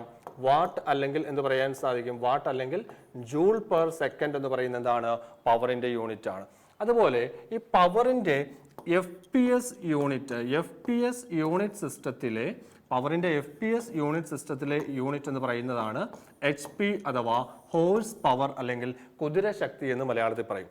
അപ്പോൾ പവറിൻ്റെ FPS യൂണിറ്റ് ആണ് HP എന്ന് പറയുന്നത്. അപ്പോൾ ഈ ഒരു FPS യൂണിറ്റായ HP-യും അതുപോലെ തന്നെ SI യൂണിറ്റായ വാട്ടും തമ്മിലുള്ള ന്യൂമറിക്കൽ ഇക്വലൻസ് ചോദിച്ചു കഴിഞ്ഞാൽ 1 HP എന്ന് പറയുന്നത് 746 വാട്ടിന് ഈക്വൽ ആണ്. ഒരു HP എന്ന് പറയുന്നത് എത്ര വാട്ടിന് തുല്യമാണ്? 746 വാട്ടിന് തുല്യമാണ് ആരെന്ന് പറയുന്നത്? 1 HP എന്ന് പറയുന്നത്. ഇത് റിപ്പീറ്റ് ചെയ്യുന്നൊരു ചോദ്യമാണ് കേട്ടോ, മിക്ക കോമ്പറ്റീറ്റീവ് എക്സാമിനും കാണുന്നൊരു ചോദ്യമാണ്. അപ്പോൾ 1 HP എന്ന് പറയുന്നത് എന്ത് പറയാം? 746 വാട്ട് എന്ന് പറയാൻ സാധിക്കും. 746 വാട്ടിന് തുല്യമാണ് 1 HP എന്ന് പറയുന്നത്. ഇനി ഈ ഒരു HP-യുടെ ഒരു പ്രാക്ടിക്കൽ ഇമ്പോർട്ടൻസ് പറഞ്ഞു കഴിഞ്ഞാൽ നമ്മൾ മെഷീൻസിൻ്റെയൊക്കെ യന്ത്രങ്ങളുടെയൊക്കെ പവർ എക്സ്പ്രസ് ചെയ്യാൻ വേണ്ടിയിട്ട്, പവർ പ്രസ്താവിക്കുവാൻ വേണ്ടിയിട്ട് ഉപയോഗിക്കുന്ന യൂണിറ്റ് ആണ് ആരെന്ന് പറയുന്നത്? ഹോഴ്സ് പവർ എന്ന് പറയുന്നത്. യന്ത്രങ്ങളുടെ പവർ പ്രസ്താവിക്കാൻ ഉപയോഗിക്കുന്ന യൂണിറ്റ് ആണ്, മെഷീൻസിന്റെ പവർ പ്രസ്താവിക്കാൻ ഉപയോഗിക്കുന്ന യൂണിറ്റ് ആണ് ആരെന്ന് പറയുന്നത്? Horse power. നമ്മൾ വണ്ടിയുടെയൊക്കെ എഞ്ചിന്റെ പവർ, കാറിന്റെയും ബൈക്കിന്റെയും ഒക്കെ എഞ്ചിന്റെ പവർ പ്രസ്താവിക്കാനായിട്ട് എന്ത് യൂസ് ചെയ്യാറുണ്ട്? ഏത് യൂണിറ്റ് ഉപയോഗിക്കാറുണ്ട്? നമ്മൾ ഹോഴ്സ് പവർ എന്ന യൂണിറ്റ് ഉപയോഗിക്കാറുണ്ട്. പിന്നെ അതുപോലെ തന്നെ മോട്ടറിന്റെ പവറില്ലേ, വീട്ടിലെ കിണറ്റിൽ നിന്ന് വെള്ളം അടിക്കുന്ന മോട്ടർ 1/2 HP 1 HP ഒക്കെയാണ് നമ്മൾ സാധാരണ വീട്ടിൽ ഉപയോഗിക്കുന്നത്. മെഷീൻസിന്റെ യന്ത്രങ്ങളുടെ പവർ പ്രസ്താവിക്കാൻ ഉപയോഗിക്കുന്ന യൂണിറ്റ് ആണ് ആരെന്ന് പറയുന്നത്? HP അഥവാ ഹോഴ്സ് പവർ എന്ന് പറയുന്നത്. പവറിന്റെ FPS യൂണിറ്റ് ആണ്, പവറിന്റെ FPS യൂണിറ്റ് ആണ് ആരെന്ന് പറയുന്നത്? HP എന്ന് പറയുന്നത്.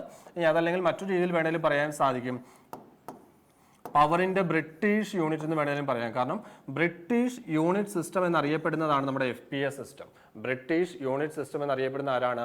FPS സിസ്റ്റമാണ്. അതുകൊണ്ട് പറയാം പവറിന്റെ ബ്രിട്ടീഷ് യൂണിറ്റ് എന്ന് പറയുന്നതും എന്ത് തന്നെയാണ്? HP ആയിട്ട് തന്നെ നമുക്ക് പറയാൻ സാധിക്കുന്നതാണ്. അടുത്ത ചോദ്യത്തിലേക്ക് കടക്കുന്നു. Next question. The SI unit of gravitational constant is dash. SI unit of gravitational constant is dash.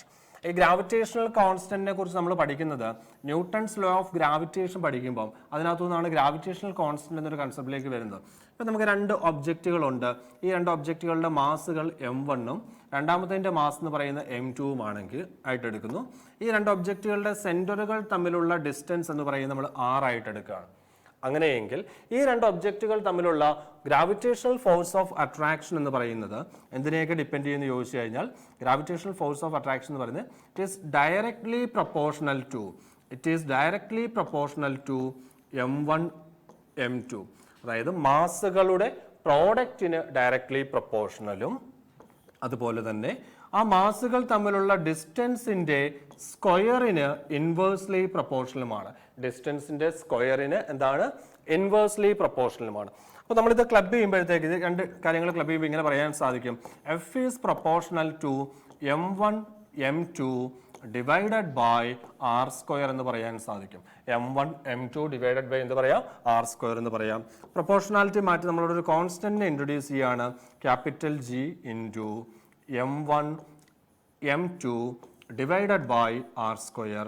അവിടെ ഈ ക്യാപിറ്റൽ Gയെ നമ്മൾ വിളിക്കുന്ന പേരാണ് യൂണിവേഴ്സൽ കോൺസ്റ്റന്റ് ഓഫ് ഗ്രാവിറ്റേഷൻ എന്ന് പറയും, അഥവാ സിംപ്ലി ഗ്രാവിറ്റേഷണൽ കോൺസ്റ്റന്റ് എന്ന് വേണമെങ്കിൽ നമുക്ക് അതിനെ വിളിക്കാൻ സാധിക്കും. അപ്പോൾ നമ്മുടെ ചോദ്യം നോക്കിയേ, ഗ്രാവിറ്റേഷണൽ കോൺസ്റ്റന്റിന്റെ SI യൂണിറ്റ് ആണ് നമ്മളോടുള്ള ചോദ്യം എന്ന് പറയുന്നത്, ശരിയല്ലേ? അപ്പോൾ ഗ്രാവിറ്റേഷണൽ കോൺസ്റ്റന്റിനുള്ള ഒരു എക്സ്പ്രഷൻ നമ്മൾ എഴുതുമ്പോൾ നമ്മൾ ഇതിനെ ഒന്ന് റീഅറേഞ്ച് ചെയ്ത് കഴിഞ്ഞാൽ നിങ്ങൾ നോക്കിയേ, G equal to F into R square divided by M1 M2 എന്നെടുക്കാൻ സാധിക്കും. F into R square divided by എന്ത് പറയാം? M1 M2 എന്ന് പറയാൻ സാധിക്കും. അപ്പോൾ ഇവിടെ നമുക്ക് യൂണിറ്റ് ഫോം ചെയ്യാം. നിങ്ങൾ നോക്കിയേ, ഫോഴ്സിന്റെ യൂണിറ്റ് എന്താണ് വരുന്നത്? ഫോഴ്സിന്റെ യൂണിറ്റ് എന്ന് പറയുന്നത് ന്യൂട്ടൺ ആണ് വരുന്നത്. ഇവിടെ ഈ R എന്ന് പറയുന്നത് ആ 2 ഒബ്ജക്റ്റുകൾ തമ്മിലുള്ള ഡിസ്റ്റൻസ് ആണ്. അപ്പോൾ ഡിസ്റ്റൻസിന്റെ യൂണിറ്റ് മീറ്റർ ആണ്. പക്ഷേ ഇവിടെ R സ്ക്വയർ വന്നതുകൊണ്ട് നമുക്ക് എന്ത് കൊടുക്കുക? മീറ്റർ സ്ക്വയർ എന്ന് കൊടുക്കുക. ഡിവൈഡഡ് ബൈ ഒരു സ്ലാഷ് ഇട്ടു. M1 എന്ന് പറയുന്ന മാസാണ്, M2 എന്ന് പറയുന്നത് മാസാണ്. അപ്പോൾ 2 മാസുകളാണ് പ്രോഡക്റ്റ് വന്നിരിക്കുന്നത്. മാസിന്റെ യൂണിറ്റ് കിലോഗ്രാമും. അപ്പോൾ M1 ഇൻറ്റു M2 ആയതുകൊണ്ട് നമുക്ക് എന്ത് പറയാൻ സാധിക്കും? കിലോഗ്രാം സ്ക്വയർ എന്ന് പറയാം. അപ്പം ഗ്രാവിറ്റേഷണൽ കോൺസ്റ്റന്റിന്റെ യൂണിറ്റ് എന്ന് പറയുന്നത് newton metre square per kilogram square ആണ് ഇതിന്റെ യൂണിറ്റ് ആയിട്ട് വരുന്നത്, ഗ്രാവിറ്റേഷണൽ കോൺസ്റ്റന്റിന്റെ യൂണിറ്റ് എന്ന് പറയുന്നത്. ഓപ്ഷൻ അനുസരിച്ച് പറയുകയാണെങ്കിൽ ഏതാ വരുന്നത്? Newton metre square per kilogram square. Option A തന്നെയാണ് വരുന്നത് അല്ലേ, newton metre square per kilogram square ആണ്. ഇനി ഈ ജിയുടെ വാല്യൂ പഠിച്ചു വെക്കണേ. ഗ്രാവിറ്റേഷണൽ കോൺസ്റ്റന്റിന്റെ വാല്യൂ എന്ന് പറയുന്നത് 6.64 ഇൻറ്റു 10⁻⁻11 ആണ് വരുന്നത്. -11 ന്യൂട്ടൺ മീറ്റർ സ്ക്വയർ പെർ എന്ത് പറയാം കിലോഗ്രാം സ്ക്വയർ എന്ന് പറയാം. ജിയുടെ വാല്യൂ ക്വസ്റ്റ്യൻ ചോദിക്കുന്നതാണ്, ജിയുടെ യൂണിറ്റ് ചോദിക്കുന്നതാണ്. അതുപോലെ തന്നെ ഈ ജിയുടെ വാല്യൂ ഡിറ്റർമൈൻ ചെയ്തത് അല്ലെങ്കിൽ ആദ്യമായിട്ട് ഇവാലുവേറ്റ് ചെയ്ത് ആരെന്ന് ക്വസ്റ്റ്യൻ ചോദിക്കാറുണ്ട്. ജിയുടെ വാല്യൂ ആദ്യമായിട്ട് ഇവാലുവേറ്റ് ചെയ്തെന്ന് പറയുന്നത് ഹെൻറി കാവൻഡിഷ് ആണ്. ജിയുടെ വാല്യൂ ആദ്യമായിട്ട് ഇവാലുവേറ്റ് ചെയ്ത സയന്റിസ്റ്റ് ആണ് ഹെൻറി കാവൻഡിഷ് ആണ്. ഗ്രാവിറ്റേഷണൽ കോൺസ്റ്റന്റിന്റെ വാല്യൂ ആദ്യമായിട്ട് ഇവാലുവേറ്റ് ചെയ്ത് അല്ലെങ്കിൽ ഡിറ്റർമൈൻ ചെയ്തെന്ന് പറയുന്നത്. അപ്പോൾ അടുത്ത ചോദ്യത്തിലേക്ക് ഞാൻ കടക്കുന്നു, അടുത്ത ക്വസ്റ്റിനിലേക്ക് പോകുന്നു. ഇത് മൂന്നും പ്രീവിയസ് ആണ്, അത് ഓർത്ത് വെച്ചോണം കേട്ടോ. ജിയുടെ യൂണിറ്റ് പ്രീവിയസ് ക്വസ്റ്റൻ ആണ്, കാവൻഡിഷിന്റെ പേര് ചോദിച്ചിട്ടുണ്ട്, പിന്നെ അതുപോലെ തന്നെ ജിയുടെ വാല്യൂ. ഇത് മൂന്നും സെൻട്രൽ ഗവൺമെന്റ് എക്സാമുകൾക്ക് ചോദിക്കുന്ന റിപ്പീറ്റ് ചെയ്ത് ചോദിക്കുന്ന 3 ക്വസ്റ്റ്യൻസ് ആണ്, അത് ഓർത്ത് വെച്ചോണം. അടുത്ത In which of the following places is the acceleration due to gravity 0? Acceleration due to gravity 0 ആകുന്നത് എവിടെയെന്നാണ് ചോദ്യം. അപ്പോൾ ആക്സലറേഷൻ ഡ്യൂ ടു ഗ്രാവിറ്റിയെ കുറിച്ച് പറയുമ്പോൾ നമുക്കതിൻ്റെ കുറച്ച് ഡീറ്റെയിൽസ് എല്ലാം ഒന്ന് നോക്കിയിട്ട് നമുക്ക് വരാം. ആക്സലറേഷൻ ഡ്യൂ ടു ഗ്രാവിറ്റിയുടെ എക്സ്പ്രഷൻ ഇതാണ്: G equal to gm divided by എന്താണ് r² ആണ്. ആക്സലറേഷൻ ഡ്യൂ ടു ഗ്രാവിറ്റിയുടെ എക്സ്പ്രഷൻ എന്ന് പറയുന്നതാണ് G equal to gm divided by എന്ത് പറയാം r². അപ്പോൾ നിങ്ങൾ ഇവിടെ നോക്കിയേ, ഈ ആക്സലറേഷൻ ഡ്യൂ ടു ഗ്രാവിറ്റി എന്ന് പറയുന്ന എന്തൊക്കെ ഫാക്ടേഴ്സിനെ ഡിപ്പെൻഡ് ചെയ്യുന്ന നോക്കിയേ, എന്തൊക്കെ ഫാക്ടേഴ്സിനെയാണ് ഇത് ഡിപ്പെൻഡ് ചെയ്യുന്നത്? ഡിപ്പെൻഡ്സ് ഓൺ എന്ത് പറയാം m എന്ന് പറയാം. അപ്പോൾ ഇവിടെ m ഉം r ഉം ഒക്കെ എന്താണെന്ന് ചോദിച്ചു കഴിഞ്ഞാൽ m എന്ന് പറയുന്നത് mass of earth or planet. ഏത് പ്ലാനറ്റിന്റെ കേസാണോ നമ്മൾ കൺസിഡർ ചെയ്യുന്നത് ആ പ്ലാനറ്റിന്റെ മാസ് ആണ് ക്യാപിറ്റൽ M. ഇനി r എന്ന് പറയുന്നത് എന്താണ്? റേഡിയസ് ഓഫ് എന്ന് പറയുന്നത് എന്ത് പറയാൻ സാധിക്കും? റേഡിയസ് ഓഫ് എന്താണ് പ്ലാനറ്റ് ആണ്. അപ്പൊ m എന്ന് പറയുന്നത് മാസ് ഓഫ് പ്ലാനറ്റ് അല്ലെങ്കിൽ മാസ് ഓഫ് എർത്ത്, r എന്ന് പറയുന്ന റേഡിയസ് ഓഫ് പ്ലാനറ്റ് അഥവാ എന്താണ് റേഡിയസ് ഓഫ് പ്ലാനറ്റ് അഥവാ എന്ത് പറയാൻ സാധിക്കും? റേഡിയസ് ഓഫ് എർത്ത് എന്ന് പറയാൻ സാധിക്കും. അപ്പോൾ നിങ്ങൾ നോക്കിയേ, എന്തൊക്കെ ഫാക്ടേഴ്സിനെയാണ് ഗുരുത്വാകർഷണ ത്വരണം അഥവാ acceleration due to gravity depend ചെയ്യുന്ന ചോദിച്ചു കഴിഞ്ഞാൽ ഡിപ്പെൻഡ്സ് ഓൺ എന്ന് പറയാൻ സാധിക്കും. അപ്പോൾ ഇങ്ങനെ പറയാം, G depends on acceleration due to gravity. Acceleration due to gravity depends on mass of the planet. Depends on first factor എന്താണ്? മാസ് ആണ്. രണ്ടാമത്തെ കാര്യം എന്ന് പറയുന്നത് എന്താണ്? രണ്ടാമത്തെ ഫാക്ടർ എന്ന് പറയുന്നതാണ് depends on R. Radius of the planet. Acceleration due to gravity depends on radius of the planet. ഇനി നിങ്ങൾ നോക്കിയേ, മാസിനെ ഒരു ക്വാണ്ടിറ്റി മാസിനെ ഡിപ്പെൻഡ് ചെയ്യുന്നുണ്ടെങ്കിൽ ഈ മാസിനെ നമുക്ക് മറ്റൊരാളുമായിട്ട് കണക്ട് ചെയ്യാൻ സാധിക്കും. നിങ്ങൾക്കറിയാം ഡെൻസിറ്റി എന്ന് പറയുന്നത് എന്താ പിള്ളേരെ? മാസ് ബൈ വോളിയം അല്ലേ? മാസ് ബൈ വോളിയം അല്ലേ ഡെൻസിറ്റി എന്ന് പറയുന്നത്? എങ്കിൽ മാസിനെ നമുക്ക് ഡെൻസിറ്റിയുടെ ടേംസിൽ പറഞ്ഞാൽ mass equal to density into volume എന്ന് പറയാമല്ലോ. അപ്പോൾ ഈ മാസ് വന്ന സ്ഥാനത്ത് rho V density into volume എന്ന് വേണമെങ്കിൽ നമുക്ക് സബ്സ്റ്റിറ്റ്യൂട്ട് ചെയ്യാൻ സാധിക്കും. അപ്പോൾ അവിടുന്ന് പറയാൻ സാധിക്കും ഒരു ഫാക്ടറിനെ കൂടെ ഡിപ്പെൻഡ് ചെയ്യുന്നുണ്ട്. Acceleration due to gravity depends on density of the planet അല്ലെങ്കിൽ ഡെൻസിറ്റി ഓഫ് ദ എർത്ത് എന്ന് പറയാൻ സാധിക്കും.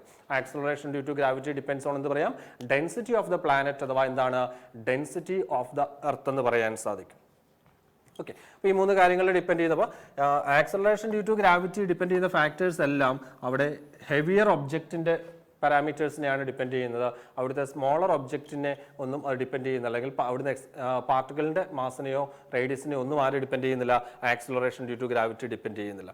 ഇനി ഈ ആക്സലറേഷൻ ഡ്യൂ ടു ഗ്രാവിറ്റിയിലേക്ക് വരുമ്പോഴത്തേക്ക് നിങ്ങൾ എർത്തിന്റെ ഷേപ്പ് ശ്രദ്ധിച്ചിട്ടുണ്ടോ? എർത്തിന്റെ ഷേപ്പ് എന്ന് പറയുന്ന ഒരു പെർഫെക്റ്റ് സ്പിയർ അല്ല, ജിയോയിഡ് ആണ് വരുന്നത്. അപ്പം എർത്തിന്റെ ഷേപ്പ് ജിയോയിഡ് ആകുമ്പോഴത്തേക്ക് നിങ്ങൾ നോക്കിയേ, അതിന്റെ റേഡിയസിന് ചെറിയ വേരിയേഷൻ ഉണ്ടാവും. അപ്പം സെന്ററിൽ നിന്നും ഇക്വറ്റോറിയൽ റേഡിയസ് മാർക്ക് ചെയ്യാം. അതുപോലെ സെൻട്രൽ നിന്ന് പോളിലേക്കുള്ള ദൂരത്തെ നമുക്ക് എന്തായിട്ട് എടുക്കാം? പോളാർ റേഡിയസ് ആയിട്ട് എടുക്കാം. അപ്പം എർത്തിന്റെ ഇക്വറ്റോറിയൽ റേഡിയസ് എന്ന് പറയുന്നത്, എർത്തിനെ സംബന്ധിച്ച് എർത്തിന്റെ ഇക്വറ്റോറിയൽ റേഡിയസ് എന്ന് പറയുന്നത് അതിന്റെ പോളാർ റേഡിയസിനേക്കാൾ എന്തായിരിക്കും? കൂടുതലായിരിക്കും. ഇക്വറ്റോറിയൽ റേഡിയസ് എന്ന് പറയുന്നത് എന്താണ്? പോളാർ റേഡിയസിനേക്കാൾ എന്താണ് കൂടുതലായിരിക്കും? ആരെന്ന് പറയുന്നത്? ഇക്വറ്റോറിയൽ റേഡിയസ് എന്ന് പറയുന്നത്. അപ്പോൾ ഇക്വറ്റോറിയൽ റീജിയണിൽ റേഡിയസ് കൂടുതലാകുക എന്ന് പറഞ്ഞു കഴിഞ്ഞാൽ ഇക്വറ്റോറിയൽ റീജിയണിൽ റേഡിയസ് കൂടുതലാകുക എന്ന് പറഞ്ഞു കഴിഞ്ഞാൽ നമുക്ക് അവിടുന്ന് പറയാവുന്ന ഒരു കാര്യം എന്ന് പറയുന്നത് എന്താണ്? ജിയുടെ വാല്യൂ എന്ന് പറയുന്നത് ആറിന് ഡിപ്പെൻഡ് ചെയ്യുന്നുണ്ട്.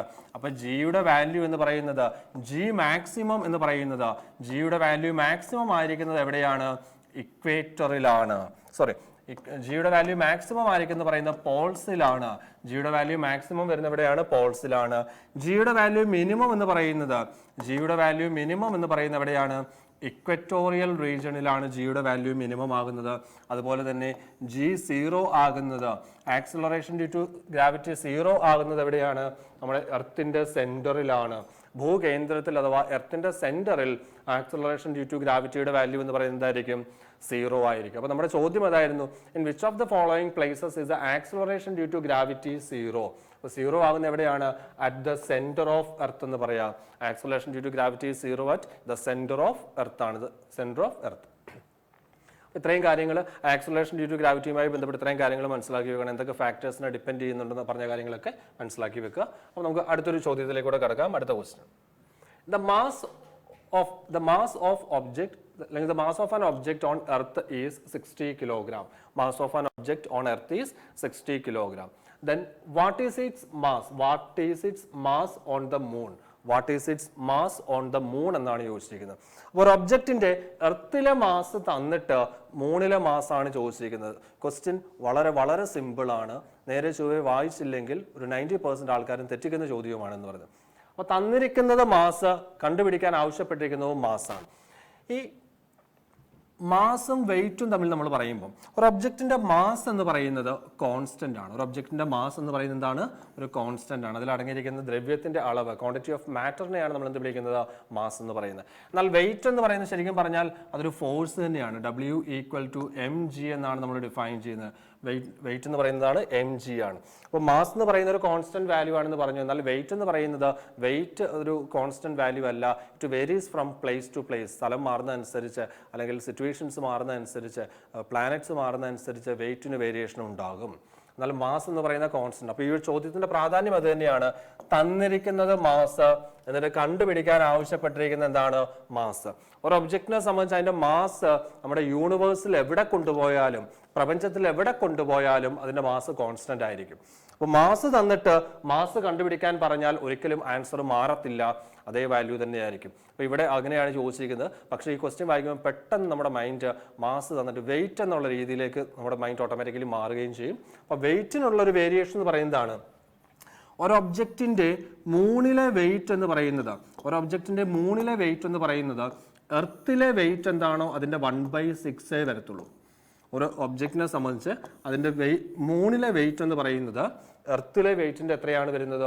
1/6 ആണ് വരുന്നതെന്ന് പറയുന്നത്. അപ്പോൾ ഇവിടെ നോക്കുമ്പോൾ ആ ഒരു രീതിയിൽ ചിന്തിച്ച് കഴിഞ്ഞാൽ ഫസ്റ്റ് ഓപ്ഷൻ തന്നെ അങ്ങനെയാണ് തന്നിരിക്കുന്നത്. 10 കിലോഗ്രാം 1/6 വാല്യൂ ആണ് തന്നിരിക്കുന്നത്. 60 കിലോഗ്രാം മാസ് തന്നിട്ട് ഫസ്റ്റ് ഓപ്ഷനിൽ കിടക്കുന്ന 10 ആണ് കിടക്കുന്നത്. പക്ഷെ ശ്രദ്ധിക്കണം, ചോദ്യം മാസ് തന്നെ കണ്ടുപിടിക്കാനാണ് പറഞ്ഞിരിക്കുന്നത്. അപ്പോൾ എർത്തിൽ 60 ഉണ്ടെങ്കിൽ അതിനെ ഈ യൂണിവേഴ്സിൽ നിങ്ങൾ എവിടെ കൊണ്ടുപോയാലും, ചന്ദ്രനിലാണെങ്കിലും വേറെ എവിടെ കൊണ്ടുപോയാലും അതിന്റെ അവിടുത്തെ മാസം എന്ത് തന്നെ ആയിരിക്കണം?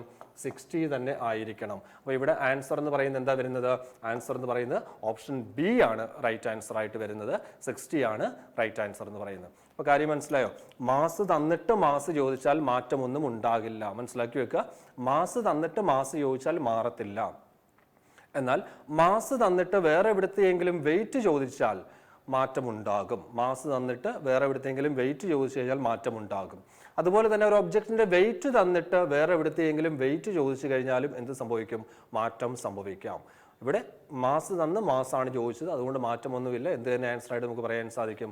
60 കിലോഗ്രാം തന്നെയാണ് നമ്മുടെ ആൻസർ ആയിട്ട് വരുന്നതെന്ന് പറയുന്നത്. ഓക്കെ, അപ്പോൾ ഇത്രയും ക്വസ്റ്റ്യൻസ് ആണ് നമുക്ക് ഈ ഒരു സെഷനിൽ ഉൾപ്പെടുത്തിയിരിക്കുന്നത്. അപ്പോൾ തൽക്കാലത്തേക്ക് നമുക്ക് ഈ ഒരു സെഷൻ ഇവിടെ അവസാനിപ്പിക്കുകയാണ്. മറ്റു ചോദ്യങ്ങൾ, കൂടുതൽ ചോദ്യങ്ങളൊക്കെ ആയിട്ട് നമുക്ക് അടുത്ത ക്ലാസ്സുകളിലൊക്കെ കാണാം. തൽക്കാലം അവസാനിപ്പിക്കുന്നു. താങ്ക്